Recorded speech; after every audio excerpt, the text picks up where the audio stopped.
मैंने recording class की on कर दी है, ठीक है, ताकि कोई प्रॉब्लम ना हो।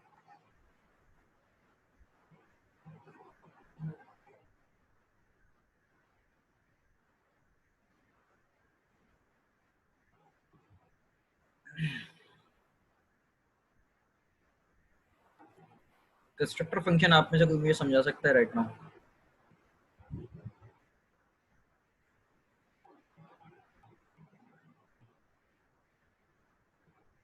हल्का सा रिवीजन क्या होता है भाई तैमूर, ये क्या होता है हल्का सा रिवीजन? अच्छा चलें ठीक है, मैं क्विक रिवीजन भी करवा देता हूँ। पहले स्टूडेंट में से कोई मुझे बता सकता है कि what is constructor functions, why do we use them?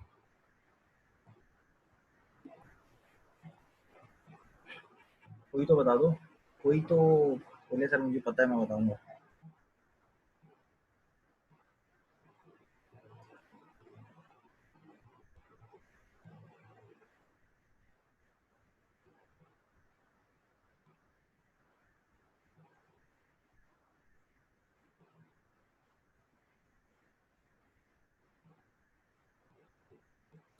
वरा ने एक मुझे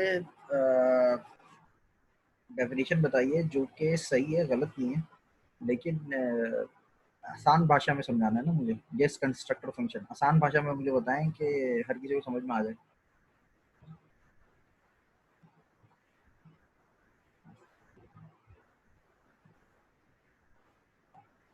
बिल्कुल सही है, यावर ने बिल्कुल सही जवाब दिया है, आसान जुबान में बिल्कुल समझा दिया मुझे कि ये एक डाई की तरह काम करता है। आपके ऑब्जेक्ट की डाई है, ठीक है, अब आप उस ऑब्जेक्ट से, उस डाई से जितने भी ऑब्जेक्ट बनाएंगे वो एक ही तरह दिखेंगे। सही है जी। मैं आपको एक क्विक रिवीजन भी अभी करवा देता हूँ। अच्छा, मेरी आप लोगों से जो काउंसलिंग सेशन हुए थे उसमें आप लोगों ने कुछ कुछ ने कुछ इनपुट्स भी दिए थे, जिसमें से एक सवाल बड़ा इंटरेस्टिंग था जो मेरे जहन में था, जो मैं चाहता था आप लोगों से शेयर करूँ। आई थिंक साकिब ने पूछा था ये सवाल, जहन में नहीं आ रहा। किसी स्कूल ने पूछा था, साकिब ने पूछा था शायद। उन्होंने पूछा था कि अब हम क्या कहते हैं, अपनी परफॉर्मेंस को, अपनी प्रोग्रेस को इम्प्रूव करने के लिए क्या करें? क्या जावास्क्रिप्ट के 2 या 3 और कोर्सेज कर लें? फॉर एग्जांपल यूडेमी वगैरह से या यूट्यूब वगैरह से और कोर्सेज कर लें? तो देखिए जवाब इसका ये है कि जावास्क्रिप्ट तो एक ही है। सही है, वो भी पढ़ाएंगे, वो भी इफ एल्स उसी तरह पढ़ाएंगे जैसे मैंने पढ़ाया है, ठीक है। वो भी फंक्शन पढ़ाएंगे, वो भी ऑब्जेक्ट्स पढ़ा रहे होंगे, अरे पढ़ा रहे होंगे। द थिंग इज, आपको अब जिस चीज़ की ज़रूरत है वो है आपकी एक्सरसाइज और प्रैक्टिस। अगर आपको कोई यूडेमी का ऐसा ट्यूटोरियल मिल जाता है जिसमें आपको एक्सरसाइज करवाया जा रही है, उसका सोल्यूशन करवाया जा रहा है, दिस इज़ बेस्ट, उसको आप फॉलो करें। अगर आपको यूट्यूब पे कोई ऐसा चैनल मिल जाता है जो कि एक्सरसाइज करवा रहा है, दिस इज़ बेस्ट। लेकिन अगर आपको कोई ऐसा चैनल है जो कोर्स करवा रहा है, वो तो आपको करवा दिया मैंने, ठीक है, वो तो मैं हम ऑलरेडी पढ़ लें। उसके लिए बुक भी अवेलेबल है। मैंने आपको 10 दफ़ा शायद पहले भी समझाया है कि अगर आप कोई सिंटैक्स भूल जाते हैं, ये बुक आपकी मैनुअल के तौर पे काम करेगी। आप बुक ओपन करें, उस चैप्टर पे जाएँ, आपको सिंटैक्स मिल जाएगा। असली चीज़ अब ये है कि आप प्रैक्टिस किस तरह करते हैं और कैसे करते हैं। तो देखिए, एक वेबसाइट है फ्री कोड कैंप, ठीक है। इस वेबसाइट पे बहुत बिगिनिंग से, यानी बहुत ही छोटे लेवल से लेकर आगे तक की आपको एक्सरसाइज और प्रैक्टिस करवाई जाती है। सही है। Right now I am not sure, मेरे पास इंटरनेट आज काफ़ी स्लो हुआ है। आप लोगों का मेरी स्क्रीन तो शो हो रही है ना? आप लोग मुझे चैट में कंफर्म करें, क्योंकि मेरे पास इंटरनेट तो काफ़ी स्लो चल रहा है। नहीं, यानी आपका जवाब गलत था।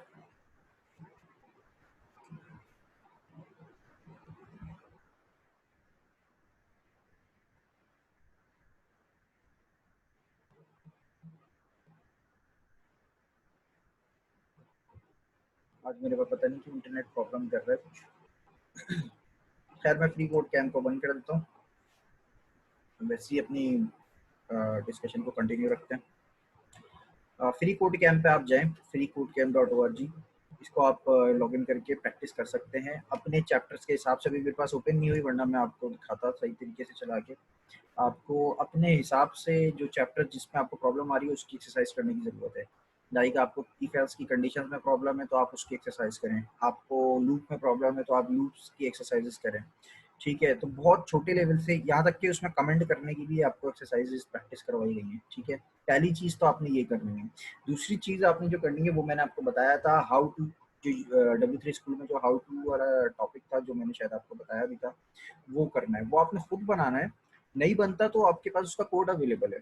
ठीक है जी, ये दो चीज़ें अगर आप करने में कामयाब हो जाते हैं और ईमानदारी से करते हैं, अपने आप को कोई एक्सक्यूज दिए बगैर, तो आप जावास्क्रिप्ट में बेस्ट हो जाएंगे।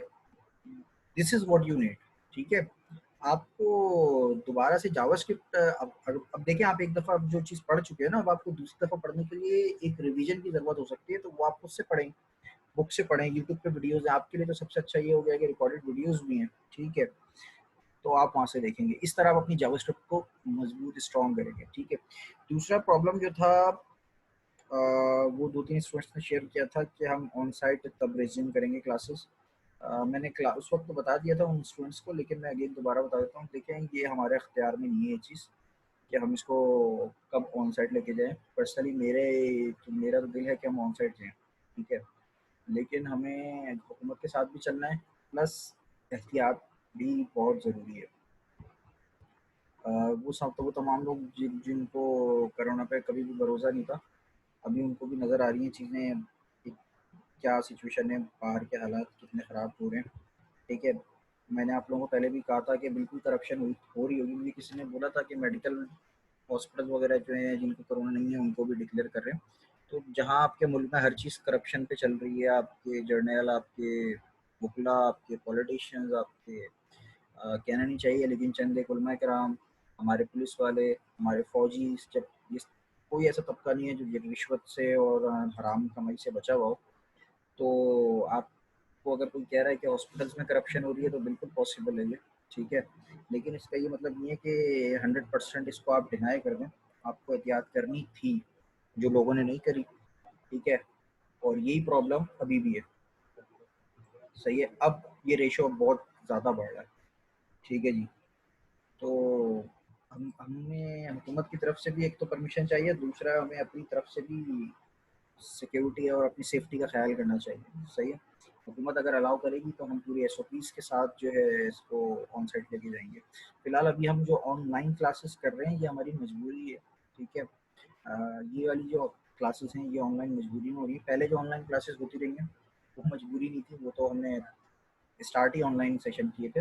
ये वाली क्लास हमने ऑन साइट करनी थी जो मजबूरी में ऑनलाइन करनी पड़ी।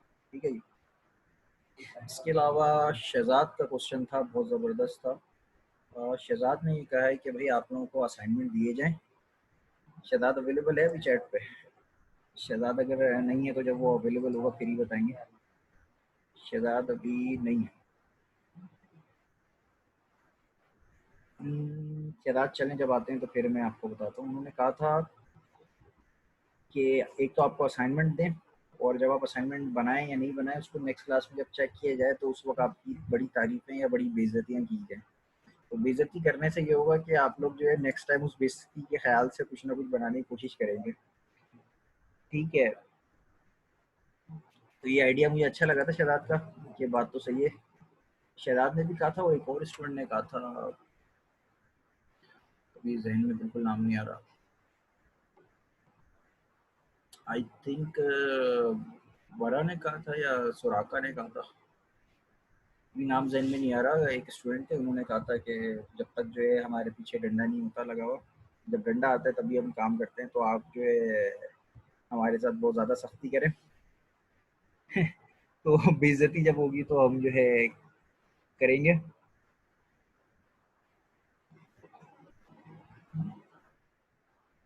तो खैर, इस पे ये भी हम करेंगे। अच्छा, राफे का अभी एक सवाल आया है कि हमारी जावास्क्रिप्ट क्या खत्म हो गई है। जावास्क्रिप्ट हमारी आज या कल में खत्म हो जाएगी, ये वाली बुक खत्म हो जाएगी, पूरी जावास्क्रिप्ट खत्म नहीं होगी, ये बुक खत्म हो जाएगी। इस बुक के हम बहुत कुछ चैप्टर जो है स्किप करेंगे, लाइक फॉर्म वैलिडेशन वाले, क्योंकि अब ये तरीके यूज नहीं होते। जो तरीके यूज होते हैं हम उस तरीके को एडवांस जावास्क्रिप्ट में कवर करेंगे। ठीक है, ये वाले तरीके यूज नहीं करेंगे, नंबर वन। ठीक है, हम ऑब्जेक्ट आज खत्म करेंगे और ये वाले टॉपिक्स खत्म करेंगे। अगर आज नहीं हो तो मैक्सिमम कल खत्म हो जाएंगे, और एक ट्राई क्या है जिसको तो खत्म करेंगे। ठीक है, हमारी ये बुक खत्म हो जाएगी, उसके बाद हम आपको लेके जाएंगे एडवांस जावास्क्रिप्ट कवर करनी है, नंबर वन। उसके बाद में आपको कुछ हाउ टू जो हम मैंने W3 स्कूल के बताए थे उस तरीके से कुछ एक्सरसाइज हम जावास्क्रिप्ट पे करेंगे, ताकि जिन स्टूडेंट्स को लॉजिक बिल्डिंग में थोड़ी बहुत प्रॉब्लम भी आ रही है तो जब मैं कोड कर रहा हूँ तो आपका दिमाग काफ़ी हद तक क्लियर हो जाएगा, ओपन हो जाएगा। ठीक है जी। उसके बाद हम स्मार्ट गिट और एक और टॉपिक था अभी जहन में नहीं आ रहा, गिट के साथ एक या दो टॉपिक थे जो करने हैं। उसके बाद हम जाके रिएक्ट पे शिफ्ट हो जाएंगे। Most probably maximum maximum maximum आपका एक मंथ और जावास्क्रिप्ट जाएगी। ठीक है, एक मंथ में शायद ज़्यादा बोल रहा हूँ। ठीक है, शायद सिर्फ 2 वीक्स और जाए। एडवांस जावास्क्रिप्ट हम कवर करेंगे और हाउ टू कवर करेंगे। अच्छा, हाउ टू मैं चाह रहा हूँ थोड़ा आपको अच्छे तरीके से प्रैक्टिकल प्रैक्टिस करवाऊँ, तो अगर टाइम लगा तो उसी में लगेगा। ठीक है, उसके बाद हम रिएक्ट पे शिफ्ट हो जाएंगे। रिएक्ट के बाद हम रिएक्ट नेटिव पे शिफ्ट हो जाएंगे। ठीक है, फिर आपका जो मॉड्यूल होगा वो कंप्लीट होगा। फिर आप में से जो स्टूडेंट्स आगे बढ़ना चाहेंगे उनको हम बैकएंड की तरफ लेके जाएंगे। ठीक है, जो आपका पहला जो मैंने आपसे कहा था 9 मंथ्स का, जो इस वक्त मुझे 10 मंथ तक जाता हुआ नजर आ रहा है, 1 महीना एक्सटेंड होता हुआ नजर आ रहा है, तो वो खत्म हो जाएगा रिएक्ट नेटिव पे जाकर। ठीक है जी। अच्छा, हम स्टार्ट करते हैं। लास्ट क्लास में जो मैंने आपको बताया था, मैंने आपको बताया था कंस्ट्रक्टिव फंक्शन एक मिसाल के तौर पर हमें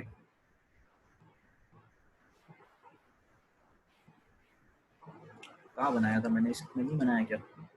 ये बने हुए, ठीक है। मैं नया बना लेता हूँ, मैं एक काम करता हूँ। कंस्ट्रक्टर फंक्शन ये काम करते हैं, ऑब्जेक्ट बनाने की मशीन है समझ लो। ठीक है, आपको एक जैसे 10 ऑब्जेक्ट चाहिए या एक जैसे 20 ऑब्जेक्ट चाहिए, एक जैसे 50 ऑब्जेक्ट चाहिए, तो बजाय कि आप बार बार पूरा ऑब्जेक्ट बनाएं, आप एक कंस्ट्रक्टर फंक्शन बना लेते हैं। मिसाल के तौर पर मैं मिसाल देता हूँ आपको। आपको एक शॉपिंग कार्ट बनाना है। शॉपिंग कार्ट में आपको जो जो प्रोडक्ट आप परचेज करेंगे वो आप एक अरे में शिफ्ट करते जाएंगे। अभी आपने लास्ट शॉपिंग कार्ट बनाया होगा, आपको याद होगा, तो उसी पे हम बात करते हैं। ठीक है, शॉपिंग कार्ट, इसमें मेरी सारे ऐड होंगे जो भी मैं परचेजिंग कर रहा हूँ। लास्ट आपने रिसेंटली बनाया था। ठीक है, अब इसमें जो ऐड होगा वो होगा एक ऑब्जेक्ट। ठीक है, आइटम में इसका अगर नाम रख देता हूँ, उसमें क्या क्या होगा, OLX अभी आपने जो बनाई थी नेम, कि कौन सी प्रोडक्ट परचेज कर रहा हूँ, फॉर एग्जांपल XYZ। इसकी कुछ डिस्क्रिप्शन होगी XYZ, इसकी प्राइस होगी 50 फॉर एग्जांपल, और फिलहाल अभी अज्यूम करते हैं बस ये 3 चीज़ें। ठीक है, अब जब आप यूजर प्रोडक्ट ऐड कर रहा है OLX में बेचने के लिए, ठीक है, एट दैट टाइम वो क्या करेगा, ये सारी चीजें, ये वैल्यूज फॉर्म में फिल करेगा। ठीक है जी। साथ उसने बिल्कुल, साथ आपको मैं 5 मिनट दे दूंगा। आपका काउंसलिंग सेशन नहीं हुआ था क्या? मेरे जो अभी जहन में नहीं आ रहा, मैं आपको 5 मिनट बिल्कुल दे दूंगा साथ।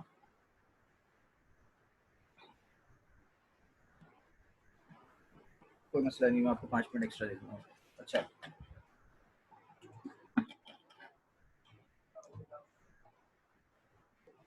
जब आपका यूजर बेचने के लिए OLX पे जा रहा है, उसको 3 चीजें फॉर्म फील्ड से ऐड करनी पड़नी है।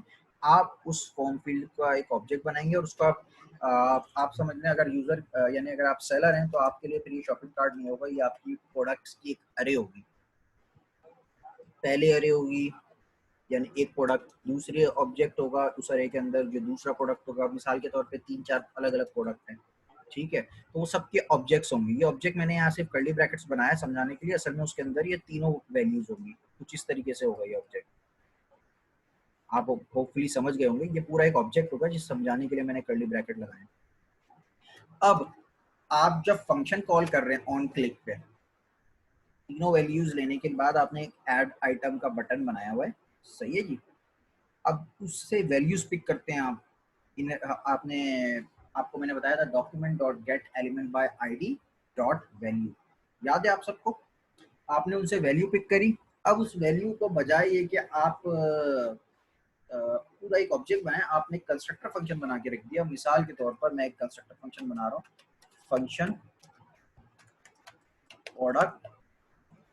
कंस्ट्रक्टर फंक्शन को देखकर पहचानने की जो तरीका है वो ये है कि आप उस फंक्शन का नाम जो है कैपिटल में लिखें।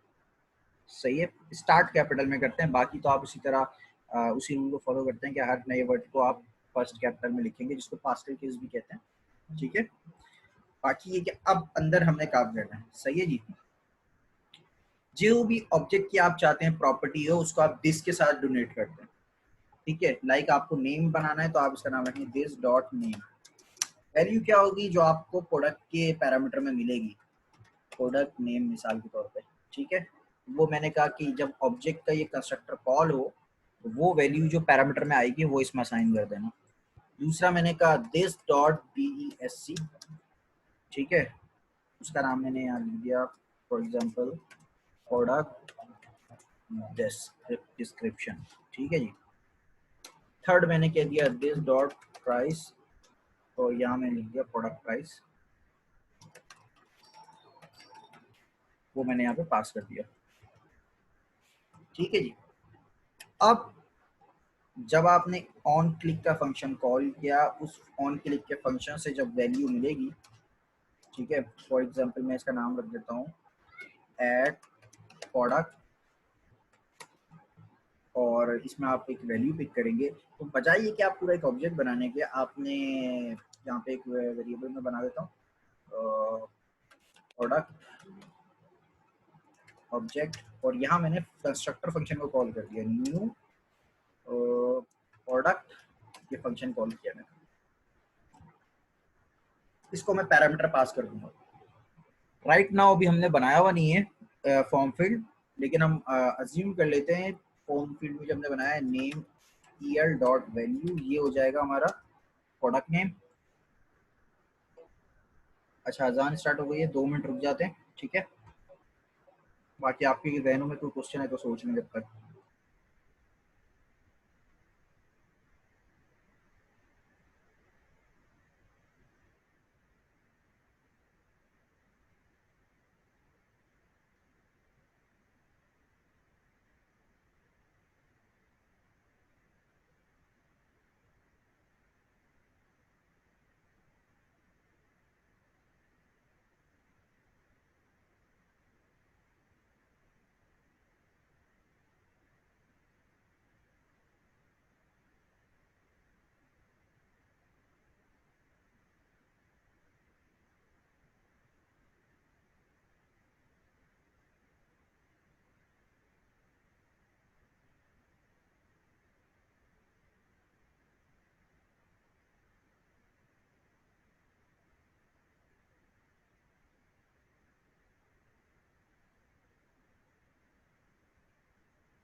अच्छा जी, मैं कंटिन्यू कर रहा हूँ, आराम से हो गई है।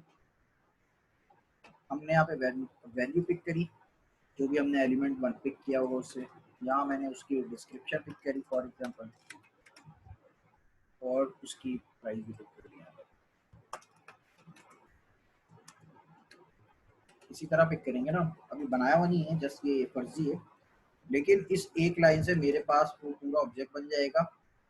ठीक है जी, जो मुझे चाहिए। और इस ऑब्जेक्ट को मैं नेक्स्ट लाइन में पुश कर देता हूँ अपनी, जो मैंने ऊपर प्रोडक्ट्स की बनाई है, अरे प्रोडक्ट्स डॉट पुश। ठीक है जी, मेरा जो काम था वो 2 लाइनों में हो गया पूरा, और कुछ भी नहीं करना। ठीक है, अगली प्रोडक्ट आएगी, जब अगली बार फंक्शन कॉल होगा, अगली बार न्यू प्रोडक्ट कॉल होगा, अगली बार नई वैल्यूज उस फॉर्म उन फॉर्म फील्ड्स में होंगी, नया ऑब्जेक्ट बनेगा और खुद ब खुद वो नई सेकंड ऑब्जेक्ट के तौर पे यहाँ पुश हो जाएगा, सेकंड ऑब्जेक्ट आ जाएगा।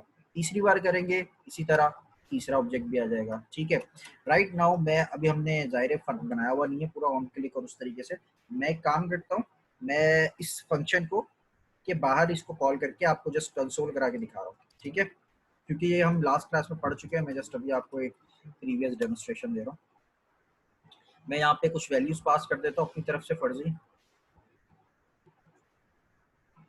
Laptop for example del i7, यहाँ मैं पास कर देता हूँ 50,000। ठीक है, अब मैं इसको कंसोल करा रहा हूँ, console dot log product object.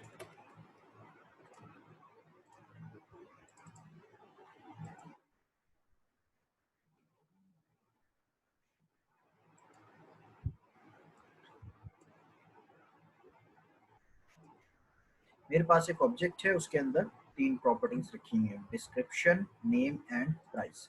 ठीक है जी, इसी तरह आप जितने ऑब्जेक्ट बनाना चाहें आप इसी लाइन को कॉपी करें, जितने चाहिए आपको, वैल्यूज चेंज करते जाओ और वेरिएबल के नाम चेंज करते जाओ, वरना वो ओवरराइड हो जाएंगे।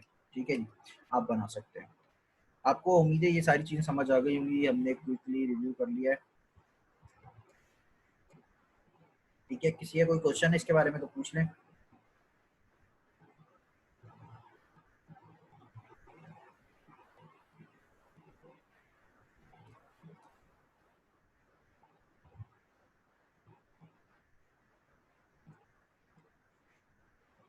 कोई क्वेश्चन नहीं किसी का?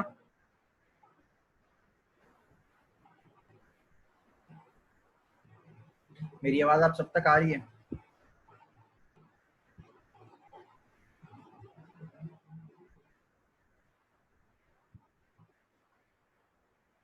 क्वेश्चन किसी के नहीं है? ठीक है, ठीक है, फिर हम आगे बढ़ते हैं। अच्छा, आपने एक डाई बनाई फॉर एग्जांपल, मैं रियल लाइफ एग्जांपल की अगर हम बात करें, कोल्ड ड्रिंक की कंपनी में, नेशनल जियोग्राफिक वगैरह में आपने देखा होगा।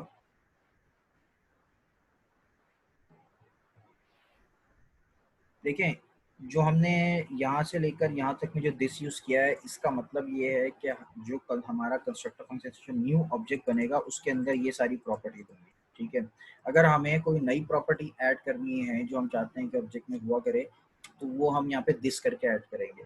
ठीक है, तो ये यानी कि जो भी प्रॉपर्टी है वो दिस करके आप यहाँ नाम दे रहे हैं। नॉर्मल ऑब्जेक्ट में तो आप सिंपल इस तरह नाम देते हैं, लेकिन कंस्ट्रक्टर फंक्शन में क्योंकि आप यहाँ एक्चुअली प्रॉपर्टीज और वैल्यूज नहीं बता रहे, बल्कि प्रॉपर्टीज और वैल्यू को कॉन्फ़िगर कर रहे हैं, आप बता रहे हैं कि ये हुआ करेगी इन फ्यूचर जब भी ये कॉल होगा ये वाला प्रोडक्ट का फंक्शन। ठीक है जी, ये चीज़ है।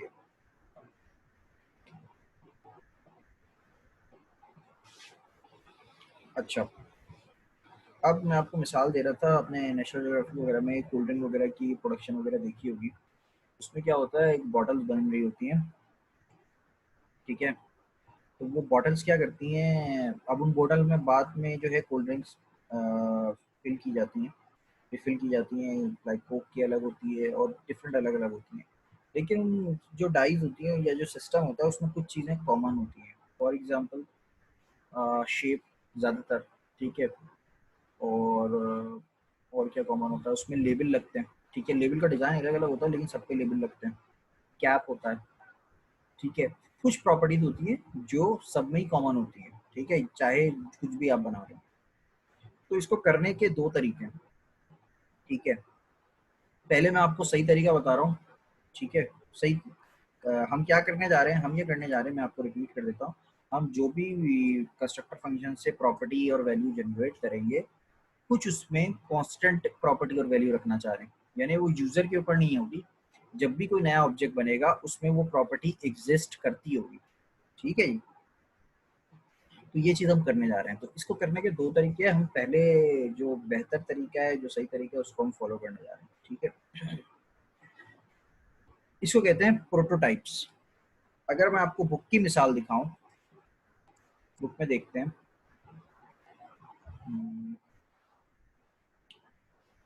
बुक में इन्होंने एक मिसाल दी है। इन्होंने तीन ऑब्जेक्ट बनाए हुए हैं, एक कंस्ट्रक्टर फंक्शन से, प्लान 1, प्लान 2 एंड प्लान 3। सबके अंदर अलग अलग वैल्यूज पास करी हुई है, लाइक नेम और एंड सो ऑन। सबके अलग अलग वैल्यूज हैं, ये प्रॉपर्टी के नाम है। लेकिन सब में जो एक मेथड है वो सब में कॉमन, ठीक है। तो जब एक चीज कॉमन है, सब में यूज हो रही है, तो इन दैट केस आपको इस चीज की रिक्वायरमेंट नहीं है कि आप उसको अलग अलग डिफाइन करें, क्योंकि वो एक ही चीज है, सब में एक ही यूज हो रही है। उसके लिए आप यूज करते हैं प्रोटोटाइप। आप उस कंस्ट्रक्टर फंक्शन की प्रोटोटाइप डिफाइन कर देते हैं। अच्छा, प्रोटोटाइप डिफाइन करने का सिंटैक्स क्या होता है ये देखते हैं पहले। आप उस फंक्शन का नाम लेंगे, कंस्ट्रक्टर फंक्शन का, उसके साथ आप डॉट करके लिखेंगे प्रोटोटाइप, ठीक हो गया। उसके बाद डॉट करके जो भी आप नाम रखना चाह रहे हैं प्रॉपर्टी का वो लिखेंगे, कुछ भी आप नाम रखना चाह रहे हैं। मिसाल के तौर पे मैं नाम रखना चाह रहा हूँ ब्रांड, ठीक है। और इसकी वैल्यू मैं रख रहा हूँ कि फॉर एग्जांपल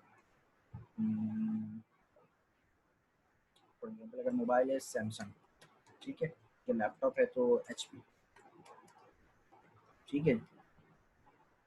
अब क्या होगा, जितने भी नए ऑब्जेक्ट्स बनेंगे उसमें एक प्रॉपर्टी होगी जिसका नाम होगा ब्रांड, और उसकी वैल्यू एचपी रहेगी। उसकी वैल्यू आप चेंज नहीं करेंगे, ठीक है जी। प्रोटोटाइप है और आपके पास एक उसकी वैल्यू रखी हुई है। अगर मैं इससे 3-4 और मजीद बना लेता हूँ ताकि हम चेक कर सकें कि वाकई में इट्स वर्किंग और नॉट, ठीक है।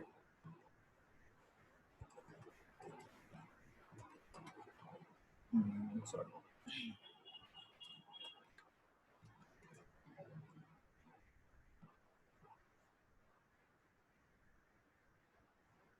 ठीक है जी। मैंने क्या किया, मैं रिपीट कर देता हूँ। कंस्ट्रक्टर फंक्शन के अंदर एक प्रोटोटाइप ऐड करी है, प्रोटोटाइप प्रॉपर्टी ब्रांड के नाम से, और उसको एक वैल्यू दे दी है एचपी। और मैंने आपको क्या बताया, इस प्रोटोटाइप की वजह से क्या होगा, अब इस कंस्ट्रक्टर फंक्शन से जितने भी ऑब्जेक्ट बनेंगे उनमें एक बिल्टन पहले से प्रॉपर्टी होगी, उसका नाम होगा ब्रांड, और उस ब्रांड की वैल्यू होगी एचपी। तीन ऑब्जेक्ट बनाए हैं, तीनों में होनी चाहिए। चला के देखते हैं। ये तो नहीं है, ये तो यहाँ पे आई नहीं, ठीक है जी। अच्छा, प्रोटोटाइप की जो प्रॉपर्टी होती है, अगर आप उसको कंसोल पे देखना चाह रहे हैं तो वो आपको मिलेगी इस प्रोटोटाइप के ऑब्जेक्ट के अंदर, ठीक है जी।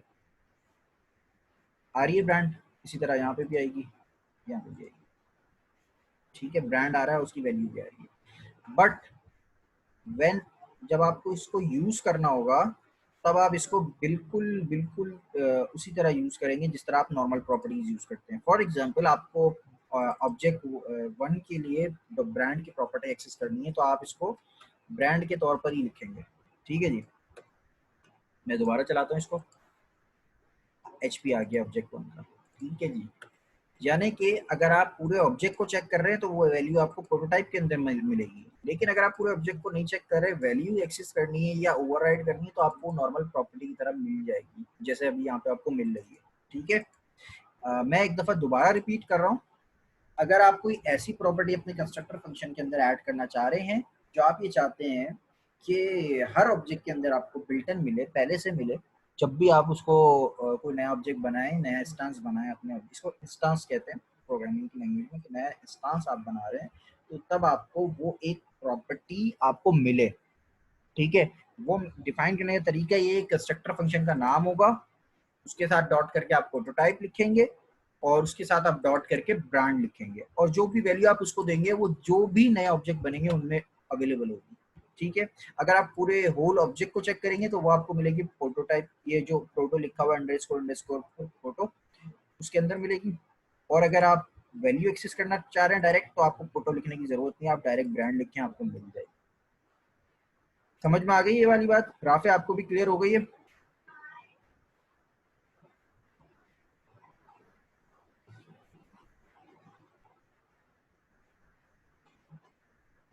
किसी और का कोई क्वेश्चन है इसके बारे में?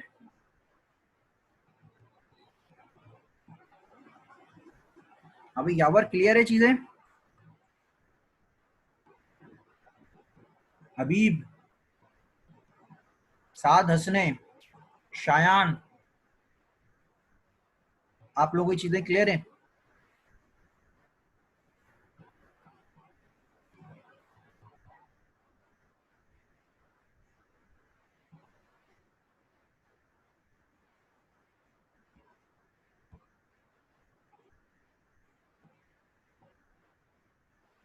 अच्छा, अनीस का बड़ा जबरदस्त सवाल है कि हम प्रोटोटाइप क्यों लिख रहे हैं।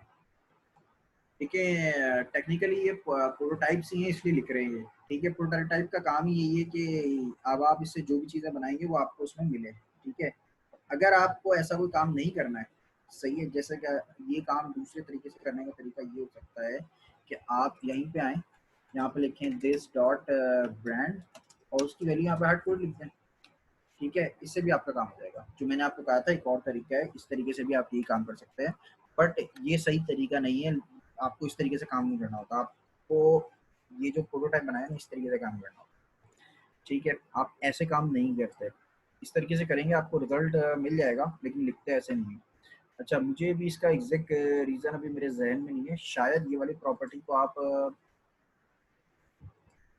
आई एम नॉट श्योर कि आप इसको आराम से ओवरराइड कर लेंगे या कोई प्रॉब्लम होगी, लेकिन इसकी कोई अभी वैलिड रीज़न मेरे जहन में नहीं है। ज़ाहिर है मैं देख के आपको बताऊंगा, गलत गाइड नहीं करूंगा। लेकिन इन दोनों में से फॉर एग्जांपल आपके पास दोनों अप्रोच है, ये यूज़ करना है ये यूज़ करना है, तो आप ये वाली अप्रोच यूज़ करेंगे, प्रोटोटाइप डिफाइन करेंगे आप। ठीक है जी, इसको हटा दें, ये नो है। ठीक है जी, शायन यही करता है, प्री डिफाइन कर देता है, आपके बिल्ट इन कर देता है आपके ऑब्जेक्ट के अंदर जो प्रॉपर्टीज होंगी। ठीक है,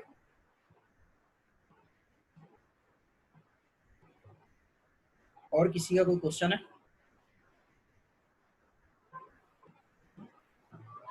ठीक है, इसको आप लोग जल्दी से चला लें क्विकली, फिर हम आगे बढ़ेंगे। सब चलाएं, प्रोटोटाइप्स बनाएं। आप दो तीन अलग अलग प्रोटोटाइप बना लीजिएगा, आप प्रोटोटाइप में कोई फंक्शन ऐड करके चेक कीजिएगा। ठीक है, for example product dot prototype dot working, मैंने जैसे ऐसी नाम ले दिया, उसको आप कुछ और बना दें। ठीक है, और उसको कोई फंक्शन इस तरह बनाएं और यहाँ पे कोई फंक्शन की वैल्यू दें और उसको कुछ भी करा लें, कंसोल करा लें और चेक करें उस ऑब्जेक्ट में मिल रहा है या नहीं मिल रहा। ठीक है, मैं जस्ट यहाँ पे करा भी देता हूँ, कंसोल डॉट लॉग वर्किंग। ठीक है, आपको मैंने एक प्रोटोटाइप फंक्शन भी बना दिया, आप इस तरीके से भी चला के देख सकते हैं। इसको चलाएं आप सब अपने पास प्रोटोटाइप्स को।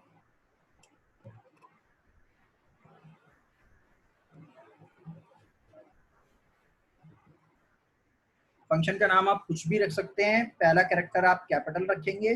नॉर्मली आप जिस चीज को बना रहे होते हैं उस ऑब्जेक्ट से आप वो नाम रखते हैं। हम प्रोडक्ट बना रहे हैं, ऑब्जेक्ट में अलग अलग प्रोडक्ट बना रहे हैं हम, तो मैंने इसलिए इसका नाम प्रोडक्ट रख दिया।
कर लिया आप सबने ये?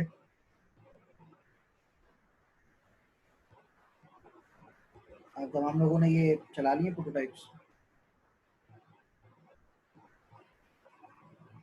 कर लें सर, जल्दी से कर लें, क्विकली करके मुझे मैसेज करें। तो शायद बिल्कुल फंक्शन के तौर पर ही शो होगा ना, ये जो वर्किंग बनाया है ये फंक्शन ही तो बनाया हमने, देखिए फंक्शन लिखा है हमने यहाँ पर। अगर आप इसको चलाना चाह रहे हैं तो आप ऑब्जेक्ट का नाम लिखेंगे और डॉट करके वर्किंग लिखेंगे और कॉल कर देंगे।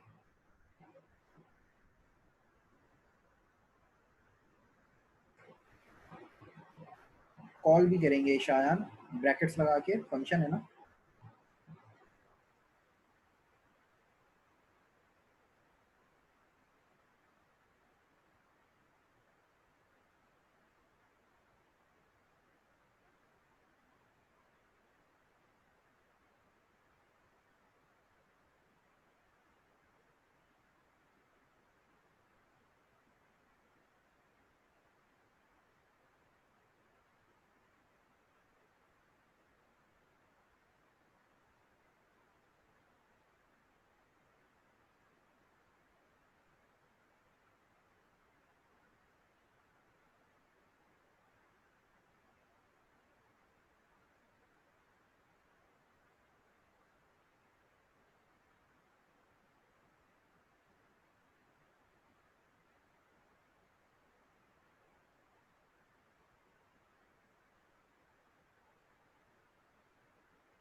होपफुली ये आप तमाम लोगों ने चला लिया होगा, सबने चला लिया। अगर हमें ऑब्जेक्ट की कोई प्रोटोटाइप एक्सेस करनी है तो हम, सॉरी, एक्सेस करनी है तो हम कैसे एक्सेस करते हैं? नॉर्मल प्रॉपर्टी की तरह डॉट प्रोटो लिखने की जरूरत नहीं है, डायरेक्ट नॉर्मल प्रॉपर्टी की तरह उसका नाम लिखेगी डॉट करके। सही है जी, इसको मैं हटा देता हूँ।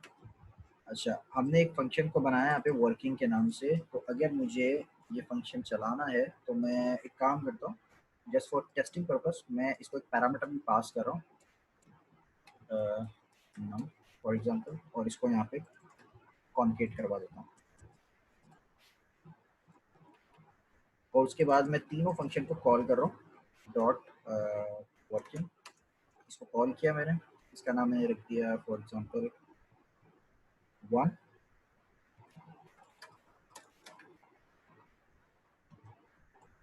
2, 3। ठीक है जी। और आखिर में मैंने एक ब्रांड की प्रॉपर्टी जो बनाई थी उसको कंसोल करा दिया है। सही है जी, चला के देखते हैं। 1, 2, 3 तीनों फंक्शंस आ गए और ब्रांड का नाम भी आ गया। ठीक है, तो ये चीज़ आपको क्लियर हो गई होगी। अच्छा, मिसाल के तौर पर एक केस आया आपके पास, एक लैपटॉप आ गया जो एचपी का नहीं है। सही है जी। तो अब आप उस एचपी की जगह डेल लिखना है आपको, तो ये काम आप कैसे करेंगे? वो काम आप नॉर्मल प्रॉपर्टी को जिस तरह ओवरराइड करते हैं उसी तरह करेंगे। फॉर एग्जांपल प्रोडक्ट 3 का जो ब्रांड है वो आपने कहा कि एचपी का नहीं है बल्कि डेल का। ठीक है यार, ठीक है।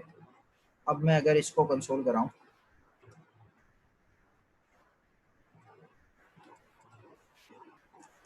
ठीक है, चला के देखते हैं। ठीक है, एचपी और डेल यानी ओवरराइड तो कर दिया है इसने, लेकिन किस तरह किया है ये चेक करने के लिए मैं थोड़ी देर के लिए एक, बल्कि एक और कंसोल ऐड कर देते हैं यहाँ पे, और ये ब्रांड हटा देते हैं। देखते हैं प्रोजेक्ट ऑब्जेक्ट 3 में रखा हुआ क्या है अब। सही है जी, मेरे पास ये जो ऑब्जेक्ट है इसके अंदर एक प्रॉपर्टी है, उसका नाम है ब्रांड, और उसकी वैल्यू है डेल। वो यहाँ शो भी हो रही है, कंसोल पे कराई है। ठीक है, लेकिन अभी हमने थोड़ी देर पहले देखा था जब हम प्रोटोटाइप ऐड करते हैं तो वो तो यहाँ शो नहीं होती, वो तो इसके अंदर शो होती है।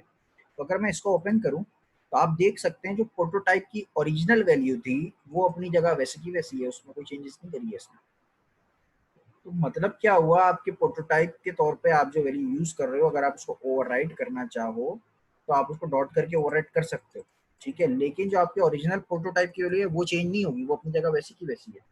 जाहिर सी बात है, आप जब भी यूज करना चाहिए इस वैल्यू को डॉट करके यूज करेंगे, और जैसे ही आप डॉट लगाएंगे वो यहाँ तक एक्सेस ही नहीं करेगा, वो तो इसको एक्सेस करेगा। ठीक है, तो ये तरीका है अगर आपको किसी ऑब्जेक्ट के अंदर प्रोटोटाइप को ओवरराइड करना है तो। ठीक है, अदरवाइज मतलब अगर जरूरत नहीं है तो नहीं करेंगे आप। ये वाली चीज क्लियर हो गई है आपको ऑब्जेक्ट के प्रोटोटाइप को जो मैंने ओवरराइड किया है?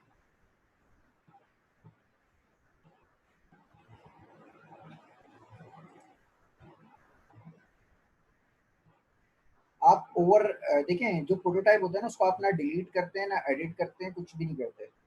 सही है जी, वो आप नॉर्मली यूज कर रहे होते हैं उसे। अगर आपको, क्योंकि वो अब वो बना ही प्रोटोटाइप है, वरना फायदा क्या है इसका? ठीक है, इस कंस्ट्रक्टर का क्या फायदा? इसका मकसद ही यही था कि जो भी ऑब्जेक्ट बनेगा उसमें ये चीज होगी होगी। ठीक है, हाँ जुगाड़ें बहुत सारी मौजूद हैं, जिनमें से एक मैंने अभी करके आपको दिखाई है कि आप ब्रांड करके जब ओवरराइड कर देंगे, ठीक है, तो आपकी एक्सेस नहीं होगी। एक्सेस आपकी जो ओरिजिनल वैल्यू प्रोटोटाइप के बाहर वाली वैल्यू वो एक्सेस हो जाएगी। ठीक है, तो आपका काम हो जाएगा हर इस तरीके से। अच्छा, अब हम आगे बढ़ लें। आई थिंक ऑब्जेक्ट्स खत्म हो गए और तो कुछ नहीं है इसमें। इन्होंने बूलियन से काम करवाया है, हमने बूलियन से काम नहीं करवाया, बल्कि हमने एक ब्रांड की प्रॉपर्टी से काम करवाया। तो आगे कोई मसला नहीं है। ठीक है, इन्होंने यहाँ डायग्राम में ये समझाया है कि सब में जो है कैंसिलेबल की प्रॉपर्टी ट्रू थी प्रोटोटाइप में, सिर्फ एक के लिए यानी प्लान वन के लिए इन्होंने फॉल्स कर दिया। यानी प्लान वन में जो है प्रॉपर्टी कैंसिल नहीं होती है, कैंसिल सॉरी ये डोमेन कैंसिल नहीं होगा, बाकियों में हो सकता है। ठीक है, हमारे केस में जो है हमने ब्रांड का नाम चेंज कर दिया। अच्छा, ये मैंने आपको लास्ट क्लास में ये करवा दिया था, अगर आप किसी ऑब्जेक्ट के अंदर कोई प्रॉपर्टी चेक करनी है तो। इसके अलावा ये भी मैंने आपको लूप्स भी करवा दिए थे लास्ट क्लास में। हैज़ ओन प्रॉपर्टी भी करवा दिया था। Has own property I think नहीं करवाया था मैंने आपको। ठीक है, ये कर लेते हैं।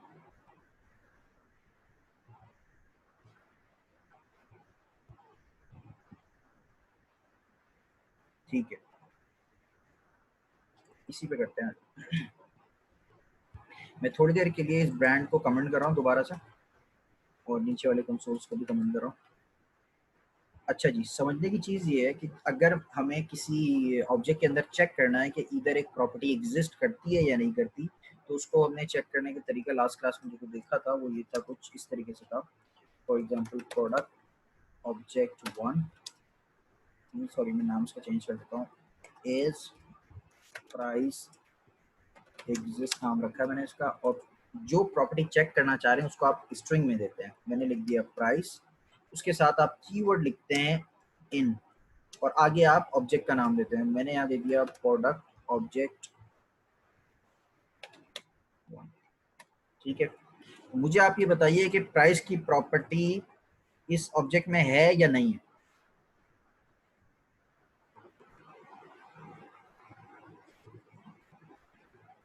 प्राइस की प्रॉपर्टी इसमें है या नहीं है?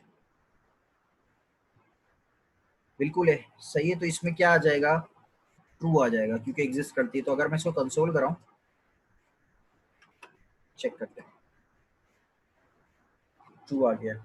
इसी तरह अगर मैं एक और वैल्यू चेक करूं, वो है for example is brand exist, और यहाँ मैंने ब्रांड लिख दिया।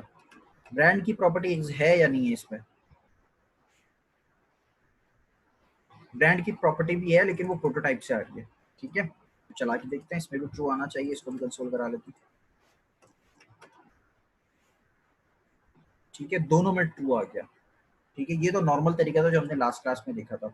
अब आपको ये चेक करना है किसी वजह से कि इधर ब्रांड जो है वो इसकी ओन प्रॉपर्टी है या प्रोटोटाइप से कहीं से और से आ रही है। ठीक है, यानी कि ये ऑब्जेक्ट के अंदर की अपनी प्रॉपर्टी है या प्रोटोटाइप से आ रही है। इस चीज को चेक करने के लिए आपके ऑब्जेक्ट के अंदर ही एक मेथड अवेलेबल होता है, उसका नाम है हैज ओन प्रॉपर्टी। ठीक है, तो चेक करने का तरीका ये होगा फिर आपके इस केस में, मैं यहाँ पे लिखता हूँ for is brand own top. ठीक है, और मैं मेथड होगा जो भी ऑब्जेक्ट का नाम है, और उसके साथ आप लिखेंगे हैज ओन प्रॉपर्टी। ये मेथड कॉल होगा, और यहाँ पे आप उस स्ट्रिंग में नाम पास करेंगे। ठीक है, ब्रांड मैंने पास कर दिया और इसको भी कंसोल करा लेते हैं। इसमें क्या आना चाहिए स्टूडेंट, इस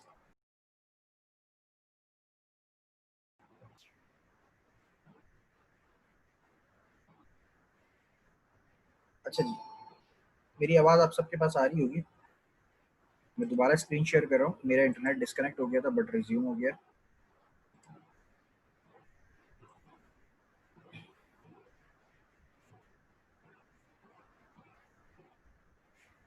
मैं आपसे ये पूछ रहा था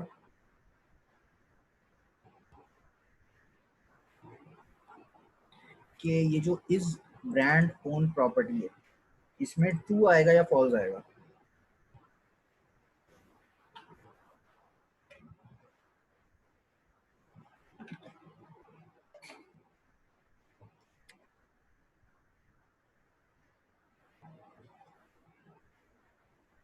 मैं दोबारा से एक दफ़ा हैज़ ओन प्रॉपर्टी करता क्या ये बता देता हूँ। इस तरीके से आप चेक करते हैं कि कोई प्रॉपर्टी किसी ऑब्जेक्ट में एग्जिस्ट करती है या नहीं करती। तो ब्रांड एग्जिस्ट करता था तो इसने टू ले आया था यहाँ पे, ठीक है।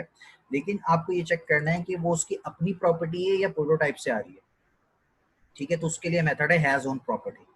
हैज़ ओन प्रॉपर्टी अगर अपनी प्रॉपर्टी होगी सिर्फ तब ट्रू लाएगा। तो आपके केस में प्रोडक्ट वन, ये जो प्रोडक्ट ऑब्जेक्ट वन है, इस केस में ये इसकी अपनी प्रॉपर्टी तो है नहीं, है तो प्रोटोटाइप से आ रही है। तो ये इस ब्रांड ओन प्रॉप्स जो है ये आपको फॉल्स ला के देगा, ठीक है। चला के देखते हैं, फॉल्स लेके आया है, ठीक है। अगर मैं यहाँ पे ब्रांड की जगह कोई और प्रॉपर्टी लिख दूँ, प्राइस लिख दूँ, तो ये हमें ट्रू ले आएगा, ठीक है जी। तो ये एक छोटा सा डिफरेंस था हैज़ ऑन प्रॉपर्टी में और इन करके प्रॉपर्टी चेक कर रहे हैं। होपफुली आपको क्लियर हो गया होगा, सही है। आपको इसमें कोई क्वेश्चन है तो पूछ लीजिए।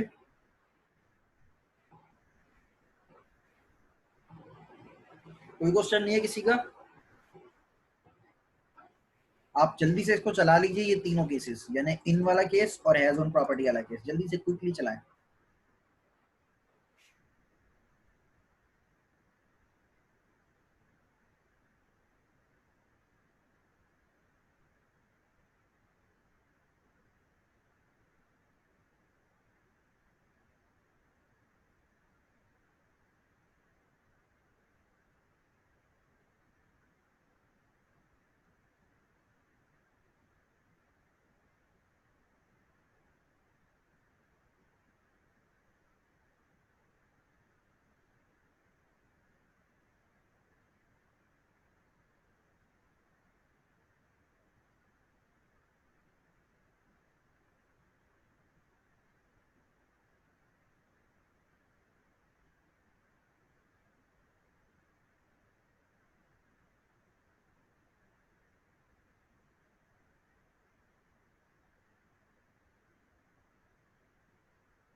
अच्छा, होपफुली ये आप लोगों ने चला लिया होगा। ज़ारा का क्वेश्चन आया है कि इसका यूज़ क्या है।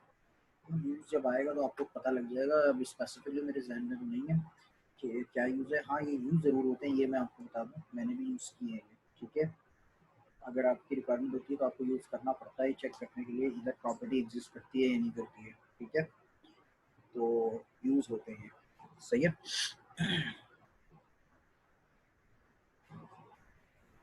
अगर आप ये कर चुके हैं तो मुझे कंफर्मेशन दे दें ताकि मैं आगे कंटिन्यू करें।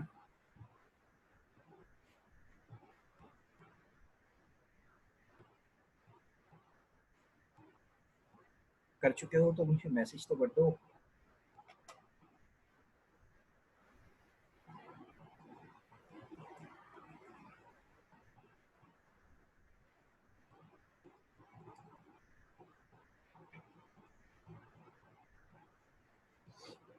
अच्छा जी, आई थिंक ऑब्जेक्ट के टॉपिक यहाँ पे ख़त्म हो गया हमारे पास बुक में।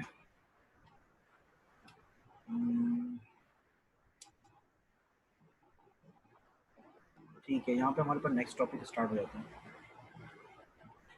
तो मैं इसको बंद कर देता हूँ। एक नया फोल्डर बना लेते हैं।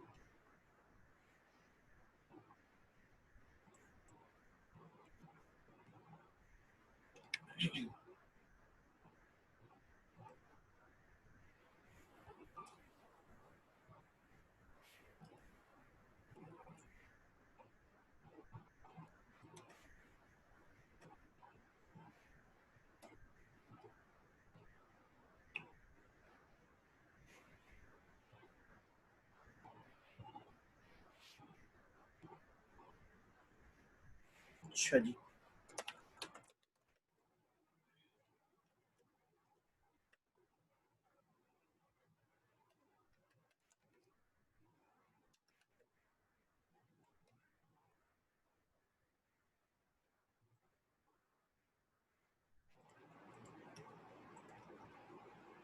ये मेरे पास एक नॉर्मल मैंने HTML और जावास्क्रिप्ट कनेक्ट करी है एक दूसरे के साथ। इसका मैंने लोकेशन नाम रखा है फोल्डर का।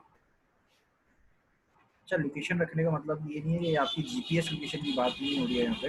ठीक है, यहाँ पे बात हो रही है आपके पेज की लोकेशन, आपका पेज किस जगह पे, इसकी बात हो रही है। ठीक है, तो आप जब प्रोग्रामिंग कर रहे होगे तो आपको इसकी भी रिक्वायरमेंट होगी, आप इसको भी यूज़ कर रहे होगे। ठीक है जी, तो आइए देखते हैं किस तरीके से हम इसको यूज़ कर सकते हैं, कैसे इस पर वर्किंग हो सकती है। ठीक है, सबसे पहले तो आपको कुछ टर्म्स समझनी होंगी। मैं इसको एक कॉपी कर रहा हूँ।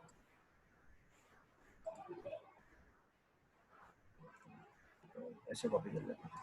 ठीक है,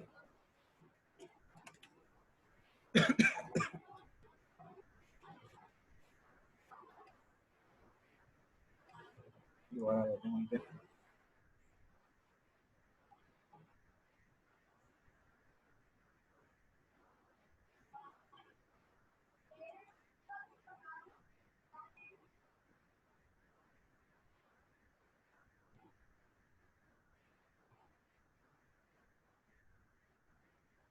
अच्छा जी, ये एक नॉर्मल आपका इसको मैं फोन बड़ा कर लेता हूँ। ये नॉर्मल आपका यूआरएल है। ठीक है, जो आप यूज़ करते हुए आ रहे हैं। इस यूआरएल के कुछ हिस्से हैं। ठीक है, पहला हिस्सा ये है आपके यहाँ से लेकर यहाँ तक का हिस्सा। एक यूआरएल को मैं ब्रेक डाउन कर रहा हूँ छोटे छोटे टुकड़ों में। ठीक है, ये आपका मेन डोमेन है। सही है, इसको आप कह सकते हो एंकर। ठीक है, और क्या कह सकते हो आप इसको, आई थिंक अभी फिलहाल इसका यही नाम है। अभी और देखते हैं, अगर नाम कोई बुक में लिखा हुआ होगा तो देख लेंगे। ठीक है, अच्छा, इसके बाद यानी इसके बाद जो स्लैश करके लिखा हुआ है ये कहलाएगा आपका पाथ। ठीक है, जहां तक की भी आपकी फाइल है बिफोर हैश, जब तक स्लैश चलता रहेगा। मिसाल के तौर पे प्रोडक्ट्स के अंदर एक और स्लैश है और यहाँ पे मैंने लिखा हुआ है प्रोडक्ट्स के अंदर आइटम्स, उसके अंदर लिखा हुआ है एक और कुछ स्लैश करके लिखा हुआ है, मिसाल के तौर पे आइटम लिस्ट, उसके बाद पेज नंबर 33.html। तो ये जो भी स्लैश के बाद लिखा हुआ है जब तक फाइल का नाम है, जो भी फाइल है XYZ, ठीक है, हैश से पहले तक का, ये आपका कहलाता है पाथ, ठीक है जी, क्या पाथ दिया हुआ है। उसके बाद आपका जो ये वाला है, इसको आप कहते हैं हैश, ठीक है। और एक चीज और होती है, बुक में ही देख लेते हैं, ठीक है, ये वाली, इसको कहते हैं होस्ट नेम। अगर आप प्रोटोकॉल हटाकर सिर्फ ये इसको पिक करना चाह रहे हैं तो इसको आप कहेंगे होस्ट नेम।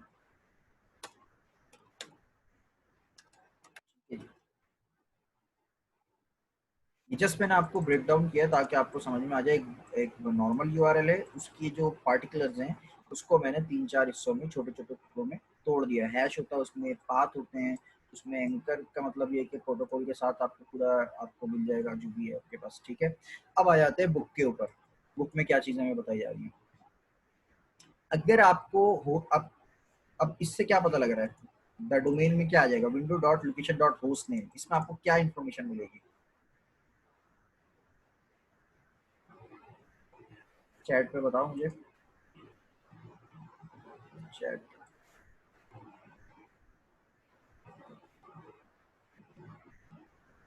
ज़रा आपका सवाल नहीं समझा मैं।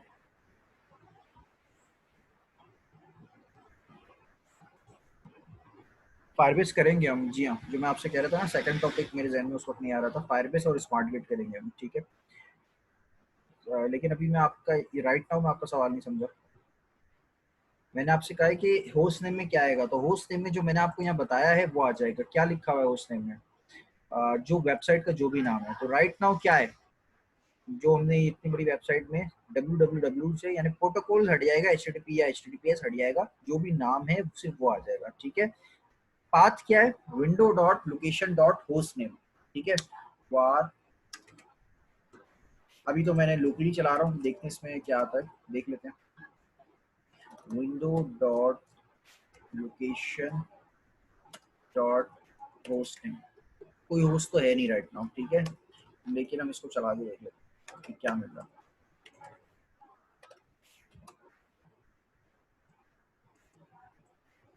कुछ भी नहीं मिल रहा है इसमें, क्योंकि होस्टिंग हमने कहीं करी भी नहीं है। अच्छा, अगर मैं इसको सर्वर से चला के आपको दिखा सकूँ,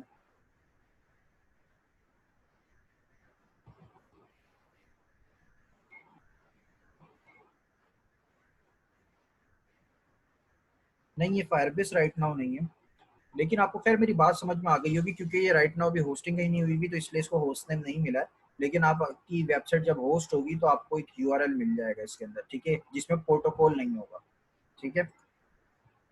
अच्छा, अब अगर हम सेकंड मेथड बुक का चेक करें, पाथ नेम, अगेन पाथ तो है नहीं हमारे पास अभी।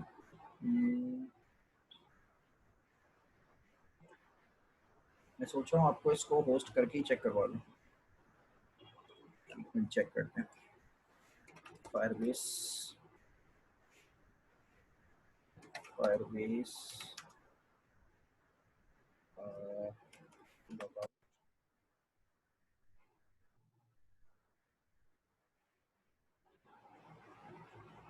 मैं जब तक अपने फायरबेस को भी कॉन्फ़िगर कर लेता हूँ, ताकि मैं आपको डायरेक्ट चला कर ही दिखा दूँगा।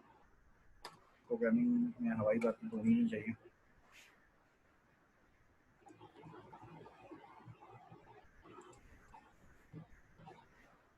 हम फायरबेस राइट नाउ नहीं पढ़ रहे, ये चीज़ ध्यान में रखिएगा।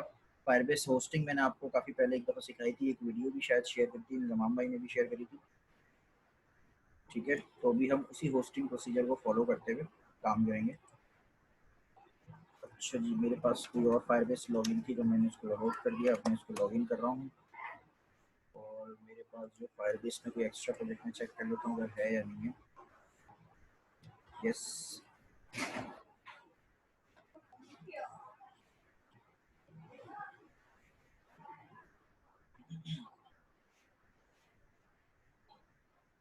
तो मेरा इंटरनेट बहुत आला चल रहा है आज, थोड़ा सा आपको इसको जो है बर्दाश्त करना पड़ेगा।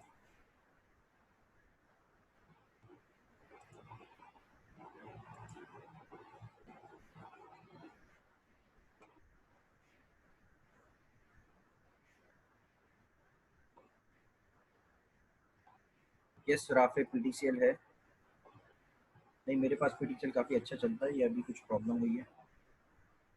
टेस्टिंग का एक प्रोजेक्ट बना हुआ है, आई एम नॉट श्योर ये मैंने किसके लिए बनाया था, जिसमें डिप्लॉय ना हो। चेक कर लेता हूँ पहले, अदरवाइज हम इसी को यूज़ करेंगे।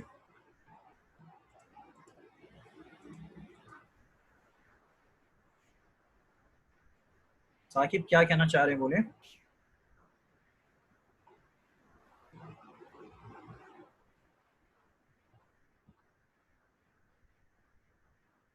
ठीक है, मैं समझ गया आपकी बात। अच्छा, मेरे पास लॉगिन हो गया, अब मैं इसको कर रहा हूँ फायरबेस इनिट। अच्छा, जिन जिन को होस्टिंग में प्रॉब्लम थी वो भी देख लें, होस्टिंग कर रहा हूँ तो आपको भी समझ में आ जाएगा। ठीक है साकिब, लेकिन राइट नाउ तो मैंने कोई एक्सटेंशन इंस्टॉल किया हुआ नहीं है। डेबग कंसोल से चला रहे हैं आप? सॉरी,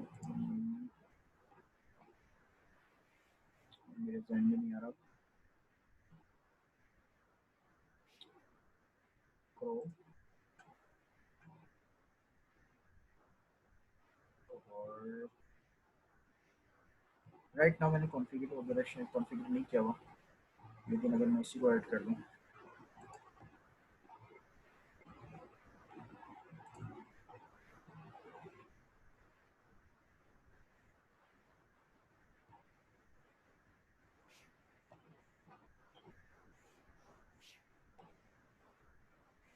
चलें इसको छोड़ दें, मैं डिप्लॉय करके चेक करवा देता हूँ, कोई मसला नहीं है।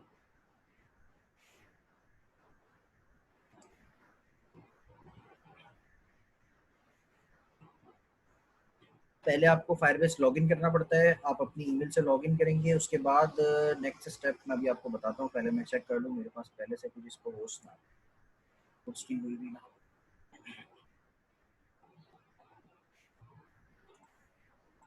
अच्छा, ये एक यूआरएल है, ठीक है।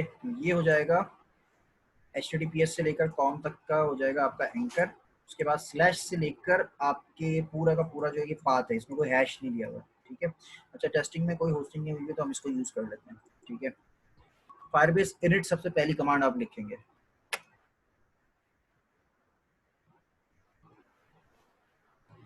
ये आपसे पूछ रहा है कि आप रेडी हैं, आप अच्छी तरह चेक कर लें कि आप रेडी हों, उसके बाद आप यस कर दें, ठीक है।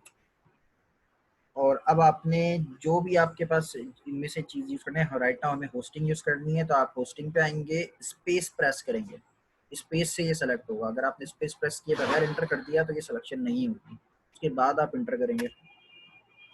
अब ये मुझसे पूछ रहा है कि एग्जिस्टिंग प्रोजेक्ट को यूज़ करना है या क्रिएट कर देना है। मैंने कहा भाई एग्जिस्टिंग यूज़ करना है कोई। एग्जिस्टिंग का मतलब ये कि ऑलरेडी एक प्रोजेक्ट मैंने यहाँ बनाया हुआ है टेस्टिंग के नाम से, उसको यूज़ करना है। अब ये मेरे फैच करके लाएगा जो एग्जिस्टिंग प्रोजेक्ट्स हैं उनमें से।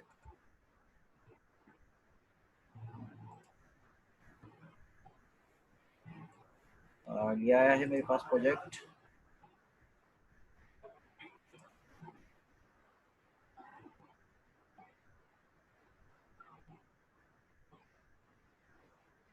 ये आ गया मेरे पास टेस्टिंग, ठीक है जी।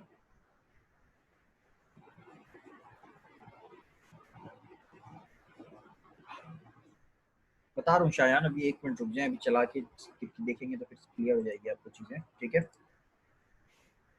यहाँ पे मैंने टेस्टिंग को सेलेक्ट करके इंटर कर दिया। अब ये मुझसे पूछ रहा है कि आपकी पब्लिक डायरेक्टरी का नाम क्या होगा। पब्लिक डायरेक्टरी का मतलब ये है कि ये पूछ रहा है कि किस डायरेक्टरी में वो फाइल रखी हुई है जिसको आप फायरबेस पे होस्ट करना चाह रहे हैं, ठीक है। तो मैंने इसका नाम रख दिया फिलहाल पब्लिक। अभी बनी भी नहीं है पब्लिक, मैं बनाऊंगा, ठीक है। या बना लेता हूँ आपके सामने ताकि आप कंफ्यूज ना हो। मैंने कहा कि आप एक फोल्डर बनाएं, उसका नाम आप रख दें पब्लिक या बिल्ड, जो भी आप नाम रखना चाहें, और उसके अंदर मेरी इंडेक्स और जावास्क्रिप्ट जो है यहाँ से उठा के मैं पब्लिक के अंदर रख रहा हूँ, ठीक है। इस क्वेश्चन का मतलब ये है कि आप कौन से फोल्डर को डिप्लॉय करना चाह रहे हैं। मैंने कहा कि पब्लिक के फोल्डर को डिप्लॉय करना चाह रहा हूँ, ठीक है। पब्लिक लिख के मैंने एंटर कर दिया। अब ये पूछ रहा है कि सिंगल पेज एप्लीकेशन के तौर पे कॉन्फ़िगर करें। राइट नाउ हमें पता ही नहीं है क्या होती है, तो हम इसको कह रहे हैं नो। ये बोल रहा है कि पब्लिक के अंदर ऑलरेडी एक index.html रखी हुई है, क्या मैं उसको ओवरराइट कर दूं, तो हमें कहना है नो। जाहिर है अगर वो ओवरराइट कर देगा तो हमारा तो काम जाया हो जाएगा सारा, ठीक है। ये फायरबेस डिप्लॉयमेंट की कॉन्फ़िगरेशन कंप्लीट हुई है, ठीक है। अब मैं इसको कह रहा हूँ फायरबेस डिप्लॉय। अब ये फायरबेस डिप्लॉय होगा, इससे फायरबेस पे डिप्लॉय हो जाएगा।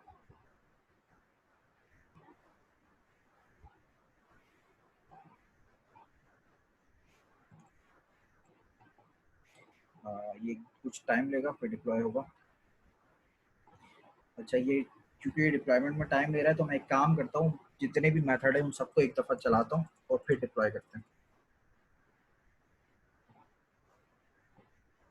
Window dot location dot host name, window dot location dot path तो अभी है नहीं, तो पाथ नेम बनाने के लिए काम करते हैं।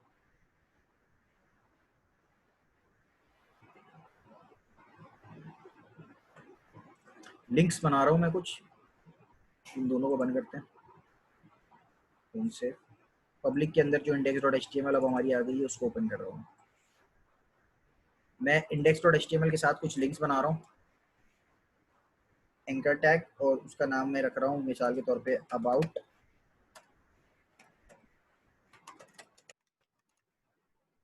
अबाउट का एंकर टैग का पाथ अभी बना हुआ नहीं है, मैं यहाँ बना देता हूँ, dot slash about dot H T M L. इसके अंदर भी सेम जावास्क्रिप्ट में अटैच करूंगा फिलहाल फॉर द टाइम बीइंग। एक ही जब या चले नई बना लेते हैं, मसला नहीं है, फ्री की बनती है फाइलें तो नई बना लेते हैं, अबाउट डॉट जी एस। ठीक है, index dot H T M L के साथ ये वाली कनेक्ट है जिसमें मुझे होस्ट नेम मिल जाएगा। इसके अंदर एक लिंक है about dot H T M L का जो मुझे इस पेज पर लेके आएगा। मैं यहाँ लिख देता हूँ H1, और इसके अंदर मैं लिख देता हूँ वेलकम टू आउट। और इस पेज पे मैं अब ये जो पेज है ये पाथ के साथ आएगा। ठीक है, अगर मैं लोकली आपको चला के दिखाऊं तो शायद आपको ज़्यादा अच्छे से समझ में आ जाएगी चीज़। Index dot H T M L, लेकिन जब मैं इस पर क्लिक करूंगा तो एक पाथ आ गया यहाँ पे स्लैश करके। ठीक है, तो ये जो स्लैश करके पाथ आया है इसको मैं एक्सेस कर लेता हूँ अबाउट की जेएस में, कॉपी किया इसको। ठीक है, और यहाँ मैं लिख देता हूँ फॉर एग्जांपल पाथ नेम। सही है, और एक और केस हम अबाउट के अंदर ही बना रहे हैं, वो बना रहे हैं हम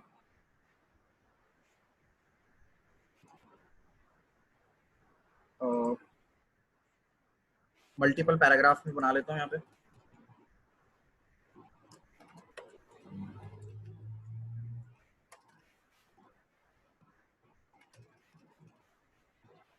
बहुत सारे पैराग्राफ मैंने बना दिए, और इस वाले को मैं एक आईडी दे रहा हूँ बॉटम, और इसको मैं एक्सेस कर रहा हूँ हैश से, टॉप पे एक लिंक बना रहा हूँ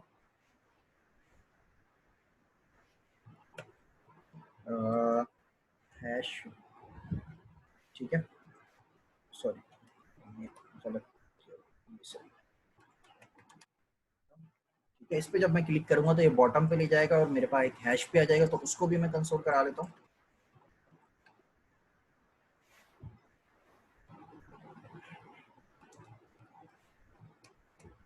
हैश भी आ जाएगा मेरे पास। मेरे पास तीनों चीजें आ जाएंगी, और तो बुक में कुछ नहीं बचा हुआ, चेक कर लेना। होस्ट नेम आ जाएगा, पाथ नेम आ जाएगा, हैश आ जाएगा, एचरेफ। एचरेफ को भी चलें करा लेते हैं, एचरेफ में पूरा आ जाता है। ठीक है, तो मैं एचरेफ को भी एक काम करता हूँ, होम पेज पे करवाता हूँ ऐप जीएस के अंदर एचरेफ, और इसका नाम मैं लिख देता हूँ आउट के अंदर मैंने नाम सेम रख दिया, इसको भी चेंज कर लेता हूँ द पाथ, और इसका नाम मैं रख देता हूँ।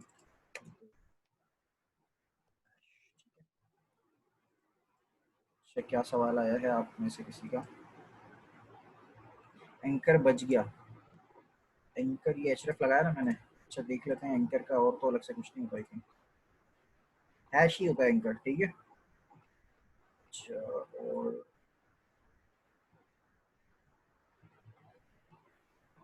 ठीक है, बेसिक चीज तो ये हो गई कि हमें कोई पाथ एक्सेस करना है तो वो कैसे होगा। अब मैं इसको डिप्लॉय कर रहा हूँ फायरबेस, सॉरी इस पर, और फिर इसको हम चला के भी देखेंगे।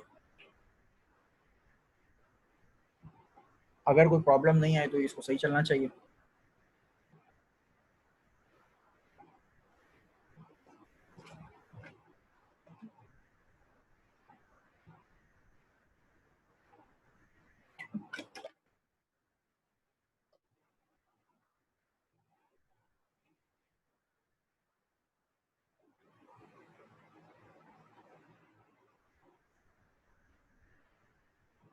डिप्लॉय हो गया है, होस्टिंग यूआरएल ये है।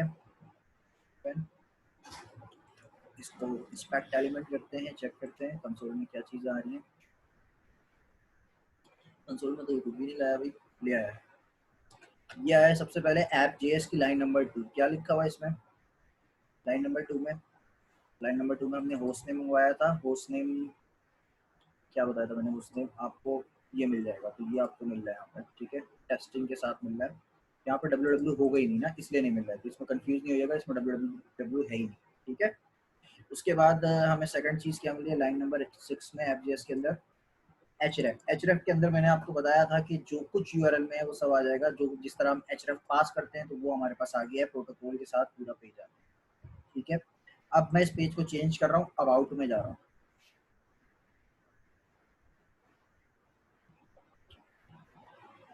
The domain is not defined, मैंने वेरिएबल में कुछ मिस्टेक कर दी है।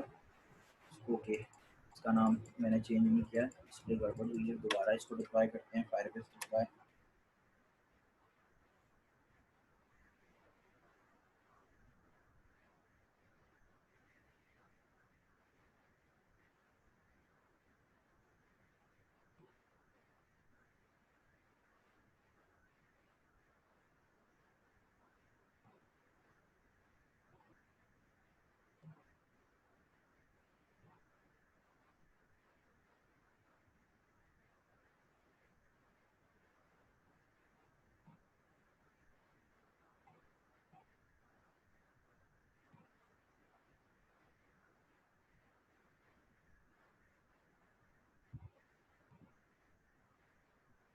अब चलाते हैं इसको, डिप्लॉयमेंट हो गई है। दोबारा से मैं इसको रिफ्रेश कर रहा हूँ।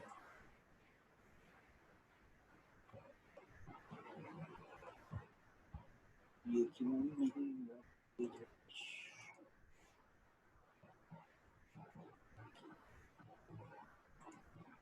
अब आउट पे आते हैं।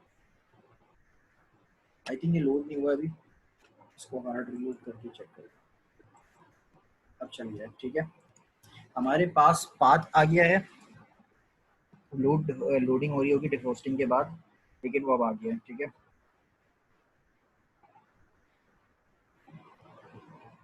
ज़रा आपकी सवाल में अगेन नहीं समझा। अपडेटेड वर्जन में डिप्लॉय करने से चेंजेस नहीं होंगे, मतलब ये बात नहीं समझा मैं आपको। देखें, अबाउट के जेएस के अंदर हमने पाथ करवाया था सबसे पहले, वो आ चुका है हमारे पास, और हैश नहीं आया है, ठीक है।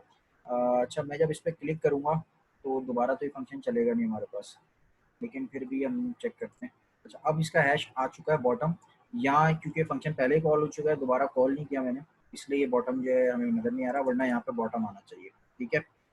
लेकिन आपको समझ में आ गई होगी बात जो मैं आपको समझाना चाह रहा हूँ, कि किस तरीके से ये सारी प्रॉपर्टीज वर्क करती हैं। ये तो थी बेसिक एग्जांपल, ठीक है। अ, अगर आप इसमें विंडो की जगह डायरेक्ट लोकेशन लिखेंगे तो ये बिल्कुल उसी तरह चलेगा, ठीक है। विंडो नहीं लिखते आप तो बिल्कुल उसी तरह चलेगा। बुक में विंडो लिखा हुआ था इसलिए मैंने लिख दिया, वरना मैं भी लोकेशन डायरेक्ट लिख रहा होता हूँ। बल्कि आप लोगों को अगर याद होगा, हम एक असाइनमेंट कर रहे थे, तो उसमें जब आप लोग लोकेशन का वेरिएबल बना रहे थे तो आपका पेज ओवरराइड हो जा रहा था। वो इसीलिए हो रहा था कि वो लोकेशन को ओवरराइड कर रहा था, ठीक है। अच्छा, अब हम बुक की मजीद एग्जाम्पल देखते हैं। पहले मुझे ये बता दें, इसमें कोई क्वेश्चन है, कोई प्रॉब्लम आ रही है तो मुझे बता दें।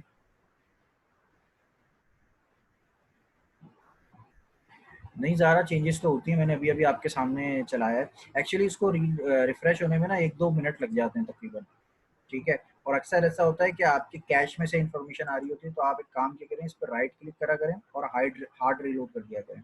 हार्ड रीलोड का मतलब ये होता है कि कैश से कुछ नहीं लाओ, डायरेक्ट आप जो है सर्वर से ही लेकर आओ, ठीक है, तो इससे चल जाएगा। दोबारा समझा दूँ शायन? चले मैं दोबारा बता देता हूँ, वैसे इतना मुश्किल तो नहीं था ये।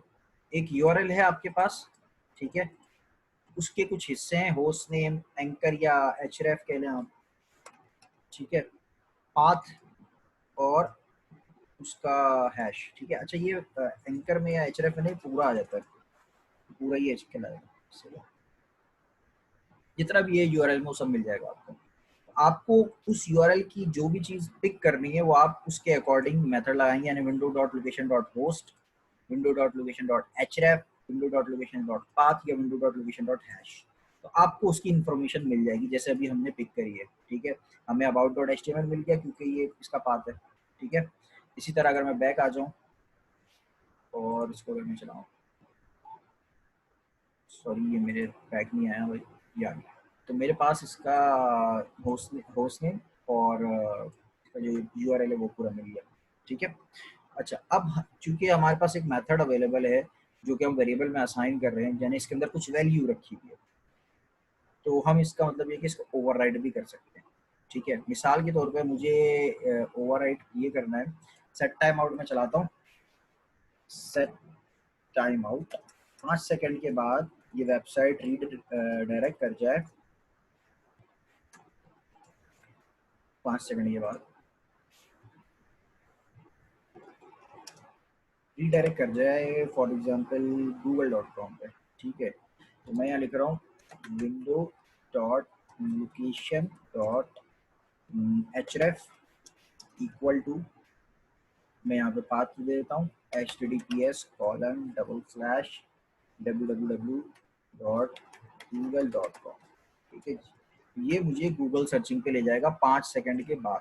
ठीक है, अब मैं इसको चलाता हूँ, फायरबेस डिप्लॉय किया मैंने पहले,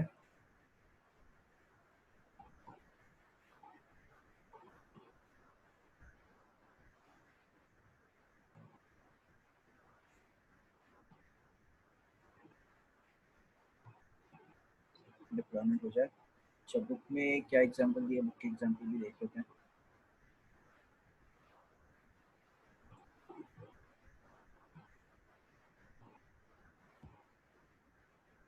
बुक में इन्होंने कॉन्केटिनेशन करके पाथ सेट किया, हम कॉन्केट नहीं कर रहे बल्कि डायरेक्ट गूगल पे रीडायरेक्ट कर रहे हैं। कोई न्यू लॉजिक यहाँ पे शो नहीं हो रही है। ठीक है,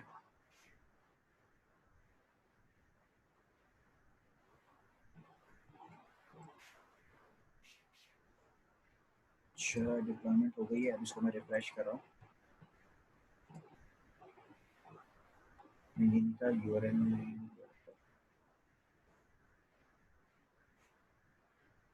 ठीक है,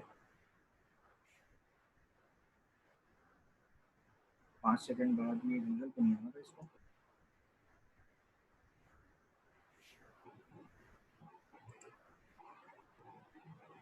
google.com पे आना था इसको, ये गलत आ गया।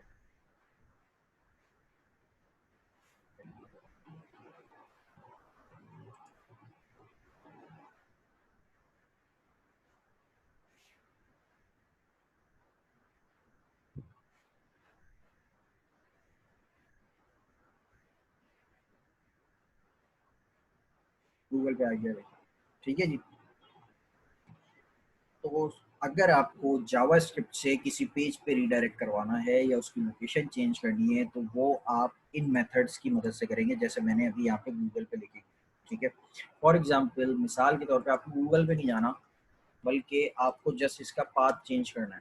ठीक है, तो वो आप कैसे कर सकते हैं, window dot location dot path name, ठीक है, इससे मिल जाएगा आपको पाथ नेम या जो भी है आपका, आपको पाथ नेम रखना है। पहले मैं इस तरीके से करता हूँ, slash about dot H T M L. ठीक है, ये रखते हैं हम, सही है।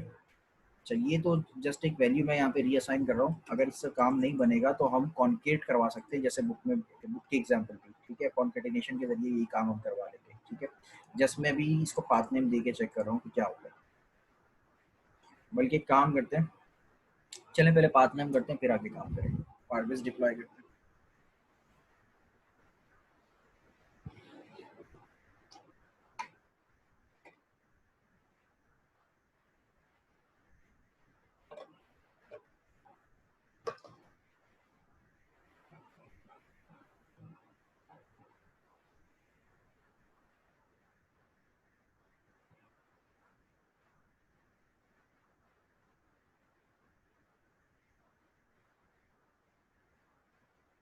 अच्छा जी,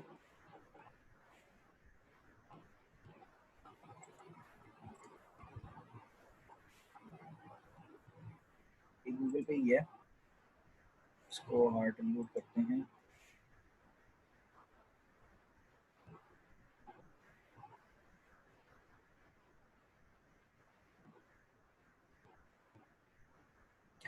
पाथ इसने चेंज कर दिया और ये आपको उस पाथ वाले नई नई जगह पे लेके आ गया।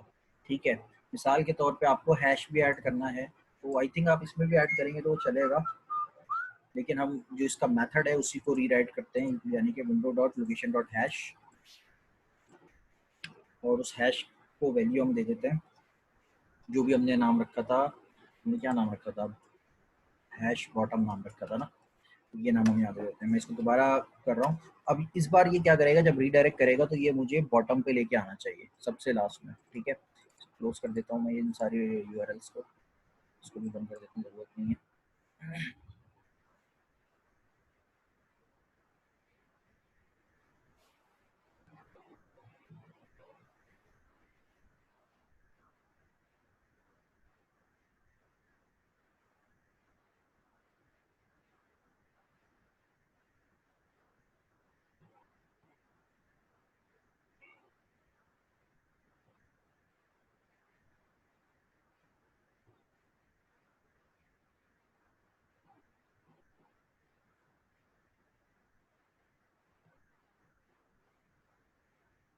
अच्छा जी, अब मैं इसको करता हूँ, सॉरी यहाँ से नहीं, यूआरएल पे जाना पड़ेगा मुझे,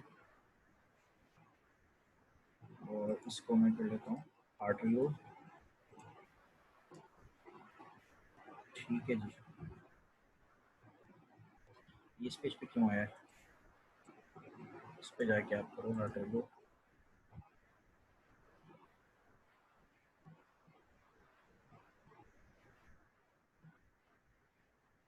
अच्छा, हैश इस तरीके से सेट नहीं हुआ है, हैश भी हो जाना चाहिए था जब पिछले तरीके से काम किया था।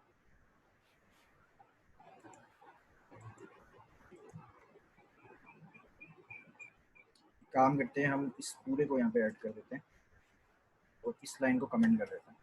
ठीक है, नाउ लेट्स चेक। हो ये रहा है कि इस जगह पे जब पाथ चेंज हो जा रहा है तो ये ऐड होने से पहले ही पेज चेंज हो चुका है, इसलिए जो है ये वाली चीज़ जो है, ये वाली लाइन इफेक्ट नहीं कर रही है आपके पास।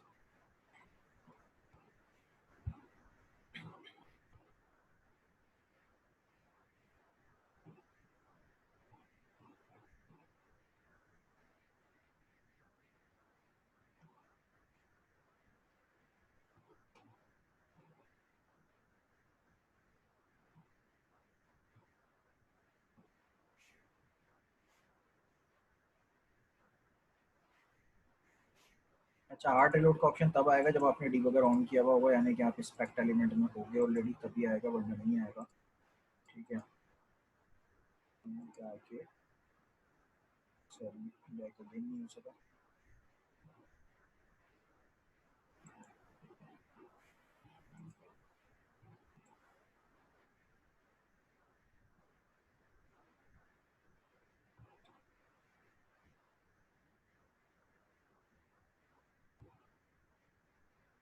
अच्छा, इसने वर्क किया है, जो हमने ऐड किया था हैश, उसने वर्क तो किया है उसको, ठीक है, लेकिन सही तरीके से नहीं किया, तो इसका मतलब इससे भी आपका काम नहीं बनेगा। अब आपको अगर एग्जैक्ट हैश पे जाना है तो फिर आप क्या तरीका यूज़ कर सकते हैं, आप एक यूआरएल बना सकते हैं। ठीक है, पूरा यूआरएल, फॉर एग्जांपल हमारे पास होस्ट नेम एचरेफ हमें इससे मिल रहा है, अगर हम यहाँ पे चेक करें एचरेफ तो है हमारे पास। ठीक है, तो हम इस तरह कर सकते हैं, विंडो डॉट लोकेशन,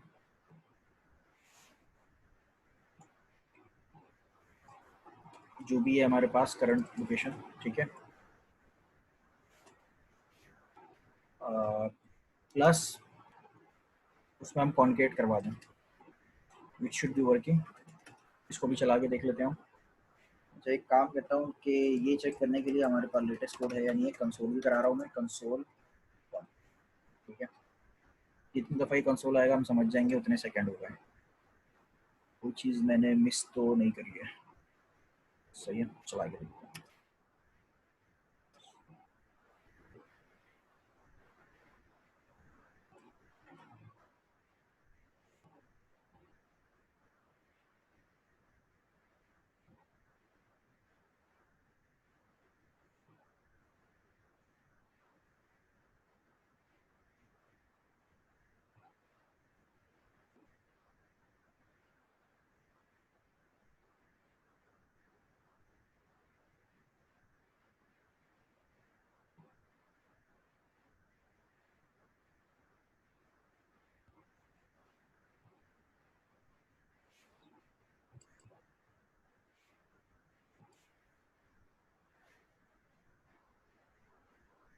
कंसोल आ रहे थे क्या?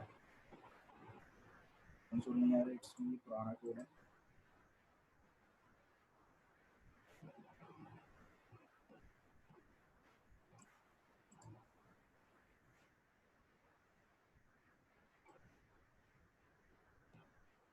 कंसोल नहीं आ रहे।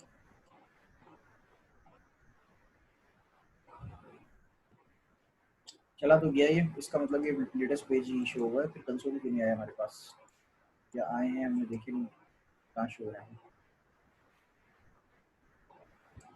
ये रीडायरेक्ट तो अब सही कर रहा है, मतलब अगर आपको एग्जैक्ट यूआरएल पे जाना है तो आप लोकेशन के अंदर जाके चेंजेस इस तरीके से कर सकते हैं।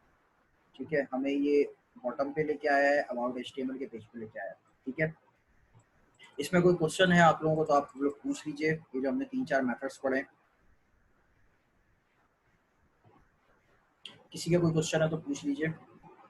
राइट नाउ डेफिनेटली आप इसको चला के नहीं देख सकेंगे क्योंकि आप सबको होस्टिंग करनी पड़ेगी, लेकिन इसके कॉन्सेप्ट अगर आपको क्लियर है तो आपको, अच्छा ये चीज़ ध्यान में रखें, ये आपको यूज़ करना पड़ता है। ठीक है, ये बहुत ज़्यादा यूज होते हैं लोकेशन। ठीक है, अक्सर यूज होते हैं।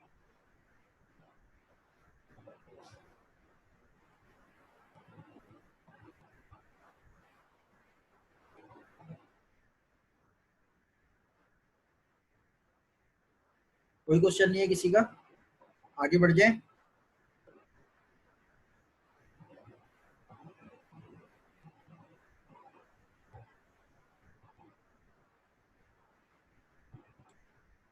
चलें ठीक है, अब हम आगे बढ़ रहे हैं। नेक्स्ट चैप्टर भी लोकेशन से ही रेलेवेंट है, देख लेते हैं क्या है। लोकेशन सेट करने का इन्होंने एक नया तरीका जो बताया वो ये है, यानी कि आप इक्वल और वेरिएबल की तरह असाइन नहीं करें, बल्कि इसका मेथड कॉल कर दें असाइन और उसके अंदर न्यू यूआरएल पास करना। ठीक है, एक ही बात है, दोनों तरीके वैलिड हैं, आप किसी भी तरीके से यूज कर सकते हैं। ठीक है, window dot location dot assign ये मेथड है, यहाँ पे आप वेरिएबल की तरह वैल्यू असाइन कर रहे हैं। ठीक है, ये भी बिल्कुल इसी तरह नए यूआरएल पे ले जाएगा आपको। अच्छा, इसी तरह रिप्लेस भी इसी तरह काम कर रहा होगा। ठीक है, इसमें भी कोई फर्क नहीं है।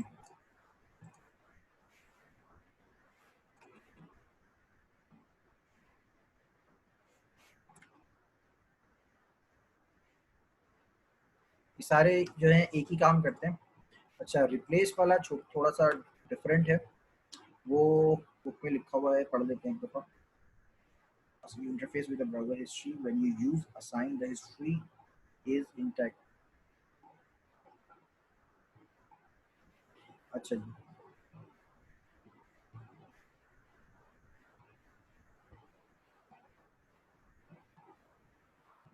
रिप्लेस ये करेगा, जैसे मिसाल के तौर पे हम अपने यूआरएल पे आ जाएं,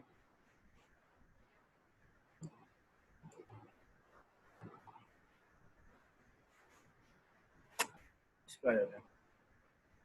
यहाँ से अगर मैं नए पेज पे जाता हूँ तो ये कि यहाँ पे मेरी हिस्ट्री मेंटेन हो रही है। ठीक है, रिप्लेस में आपकी हिस्ट्री जो है मेंटेन नहीं होगी, वो आपको एज्यूम करेगा, वो आपको एक नई जगह पे लेके चला गया। ठीक है, ये छोटा सा एक फर्क है, बाकी काम तकरीबन एक ही है। आपको नए पेज पे जाना है या यूआरएल चेंज करना है तो उसके लिए आप ये तीनों मेथड यूज कर रहे हैं। डोमेन वाला, सॉरी, ये एचएरएफ करके इक्वल के साथ जो असाइन कर रहे हैं, असाइन करके जो असाइन आप वैल्यू यूज कर रहे हैं, या रिप्लेस करके जो आप यूज कर रहे हैं। ठीक है, इसमें कोई मतलब मुश्किल चीज़ नहीं है ऐसी, जस्ट आप यूआरएल पास करें जहाँ पे आपको जाना है। अच्छा, और अच्छा ये आ गई आपकी बात, पेज आपको किसी बटन पे रीलोड करवाना है।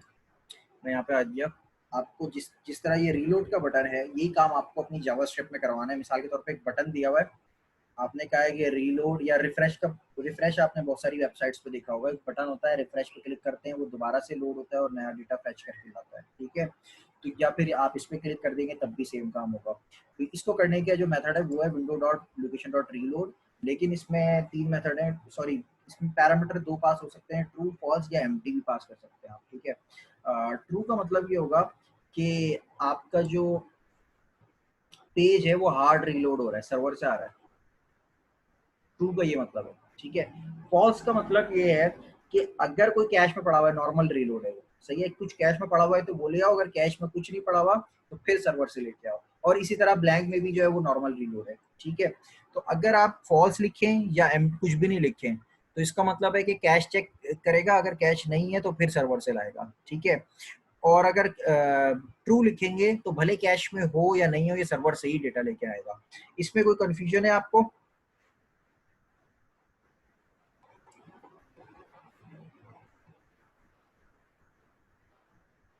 Window dot location dot reload clear है आप लोगों को? नहीं है क्लियर?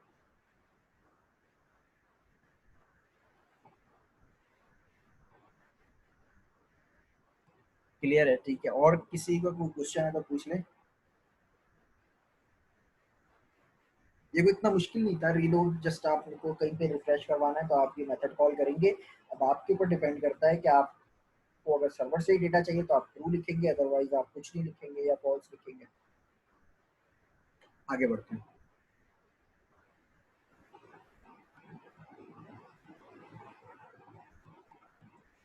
अच्छा जी,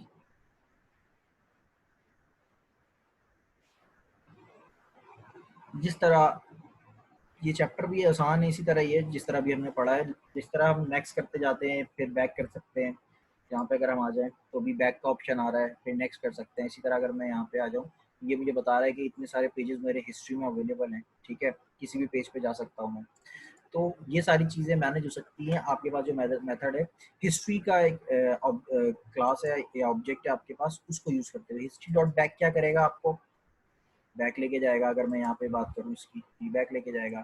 हिस्ट्री डॉट फॉरवर्ड क्या करेगा, एक स्टेप फॉरवर्ड ले जाएगा। अगर मैं यहाँ आ जाऊँ तो अब ये फॉरवर्ड का बटन आ गया है। यही काम अगर जावास्क्रिप्ट में 2 बटन से आपको करवाना है तो आप इस तरीके से करवा सकते हैं।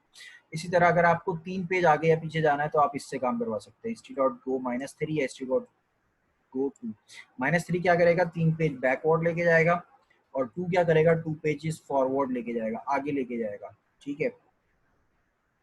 खाली आपने बैक कॉल कर दिया तो जस्ट एक पेज पीछे जाएगा, ठीक है। चाहे ये वाला मेथड और ये वाला मेथड एक ही काम करेंगे, ठीक है। History dot go, history dot back, history dot forward और एंड दैट्स इट, ठीक है। हिस्ट्री डॉट गो में जस्ट आप पैरामीटर पास कर सकते हैं, -1 या +1, आपकी चॉइस है। अच्छा, इसको आप यूज नहीं करें, ठीक है, इग्नोर कर दें इसको आप। बाकी इसमें कोई क्वेश्चन है, history dot go, history dot back, history dot forward और इन सारी चीज़ों में कोई क्वेश्चन है तो पूछ लीजिए आप। ये भी आसान है, ये आप यूज़ करते हैं नॉर्मल वेबसाइट में, आप ब्राउज़र के यूज़ करते हैं। लेकिन अगर आपको अपनी जावास्क्रिप्ट में कोई बटन से ये काम करवाना है तो आप ये काम हिस्ट्री से यूज़ कर सकते हैं, ठीक है। इसके बारे में कोई क्वेश्चन है आप लोगों के?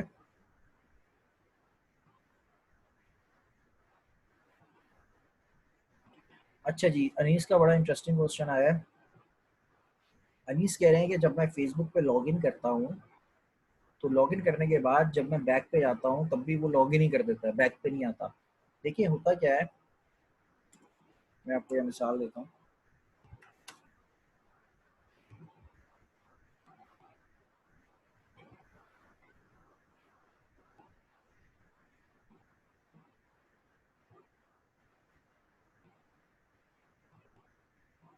ये मेरे पास एक पेज है। जब मैंने facebook.com लॉगिन किया तो सबसे पहली चीज़ जो हुई वो ये हुई कि फेसबुक ने ये चेक किया कि इधर कोई ऑलरेडी लॉग्ड इन है यूज़र इस ब्राउज़र पे या नहीं है। सबसे पहली चीज़ ये हुई है, ठीक है। अगर लॉगिन है, अच्छा जब लॉगिन होता है ना तो उसका एक टोकन रखा हुआ होता है आपके पास, ठीक है। अगर पहले से लॉगिन है तो वो उस टोकन को वैलिडेट करेगा कि यूजर ऑथेंटिकेटेड है या नहीं है। अगर ऑथेंटिकेटेड है तो वो इस पेज पर आएगा ही नहीं। यूआरएल सेम है, एक ही एड्रेस है, लेकिन पेज अलग अलग आपके पास शो हो रहे होंगे। आपके पास लाइक लॉगिन होने के बाद जो टाइमलाइन वाला पेज होता है वो शो हो रहा होता है। यूआरएल तो सेम है, ठीक है। या तो ये पेज शो होगा या तो फिर जो टाइमलाइन वाला पेज है वो शो हो जाता है, ठीक है। इसलिए बैक करने से कुछ नहीं होता क्योंकि यूआरएल चेंज ही नहीं हो रहा, ठीक है। जब यूआरएल चेंज होगा तब आप बैकवर्ड या फॉरवर्ड करेंगे ना। आप जब टाइमलाइन पे जा रहे हैं आपका पेज चेंज, आपका यूआरएल चेंज नहीं होता, आप ये जस्ट ऑथेंटिकेट होते हैं और एक नया पेज रेंडर हो जाता है आपके पास, ठीक है। इसलिए आपकी हिस्ट्री नहीं बनती इस केस में। ठीक हो गया तैमूर, सॉरी अनीस, आपका क्वेश्चन था। और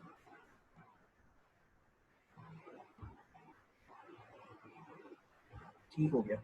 अच्छा, आज की क्लास को हम यहीं पे एंड करेंगे। किसी का कोई क्वेश्चन है तो पूछ लीजिए मुझसे। मुझे किसी ने कहा था एक्स्ट्रा टाइम के लिए, शायद आपने कहा था, अभी मेरे जहन से निकल रहा है। जी राफे, क्या क्वेश्चन है, पूछ लें।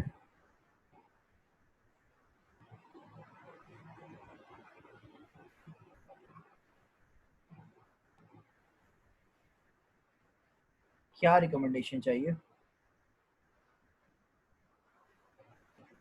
अच्छा, आप में से एक स्टूडेंट है, साकिब नाम है, साकिब शाह। माशाल्लाह उन्होंने फ्रीलांसिंग ऑलरेडी स्टार्ट कर दी है। अगर आप उनसे हेल्प लें तो वो आपकी ज़रूर हेल्प कर देंगे। उन्होंने HTML और CSS और जावास्क्रिप्ट पे ही फ्रीलांसिंग स्टार्ट करी है, रिएक्ट वगैरह पे नहीं करी है। ठीक है, तो ये बहुत अच्छी चीज़ लगी जब मुझे उन्होंने बताया कि माशाल्लाह HTML CSS में ही स्टार्ट कर दिया इन्होंने काम। फ्रीलांसिंग के ऊपर बुक के बजाय मैं आपको राफ़े सजेस्ट करूँगा कि आप यूट्यूब पे वीडियोस सर्च करें। ठीक है, बुक से बहुत अच्छा आपको समझ में आ जाएगा, यूट्यूब से इन लोगों ने एक्सप्लेन किया हुआ है। ठीक है, मैंने स्टूडेंट का नाम बताया साकिब शाह। ठीक है, और भी कर रहे हैं डेफिनेटली, लेकिन मुझे साकिब से पता लगा था तो मैं उनका नाम आप लोगों से शेयर कर रहा हूँ। ठीक है, लेकिन आपको मैं बुक के पीछे नहीं जाए। फ्रीलांसिंग अगर आप सीख रहे हैं तो आप यूट्यूब के पीछे जाएं। यूट्यूब पे आपको बहुत अच्छे अच्छे फ्रीलांसर्स ने वीडियो बनाई हुई है, तो उनको आप सर्च करें। अच्छा, मुझसे एक्स्ट्रा टाइम में किसने कहा था? साद ने कहा था या हंसने, साद हंसने? ओके साद, आपके साथ मैं एक्स्ट्रा सेशन अभी कर लेता हूँ मैं आपको। आप रहिए, बाकी स्टूडेंट अगर कोई क्वेश्चन है तो पूछ लीजिए।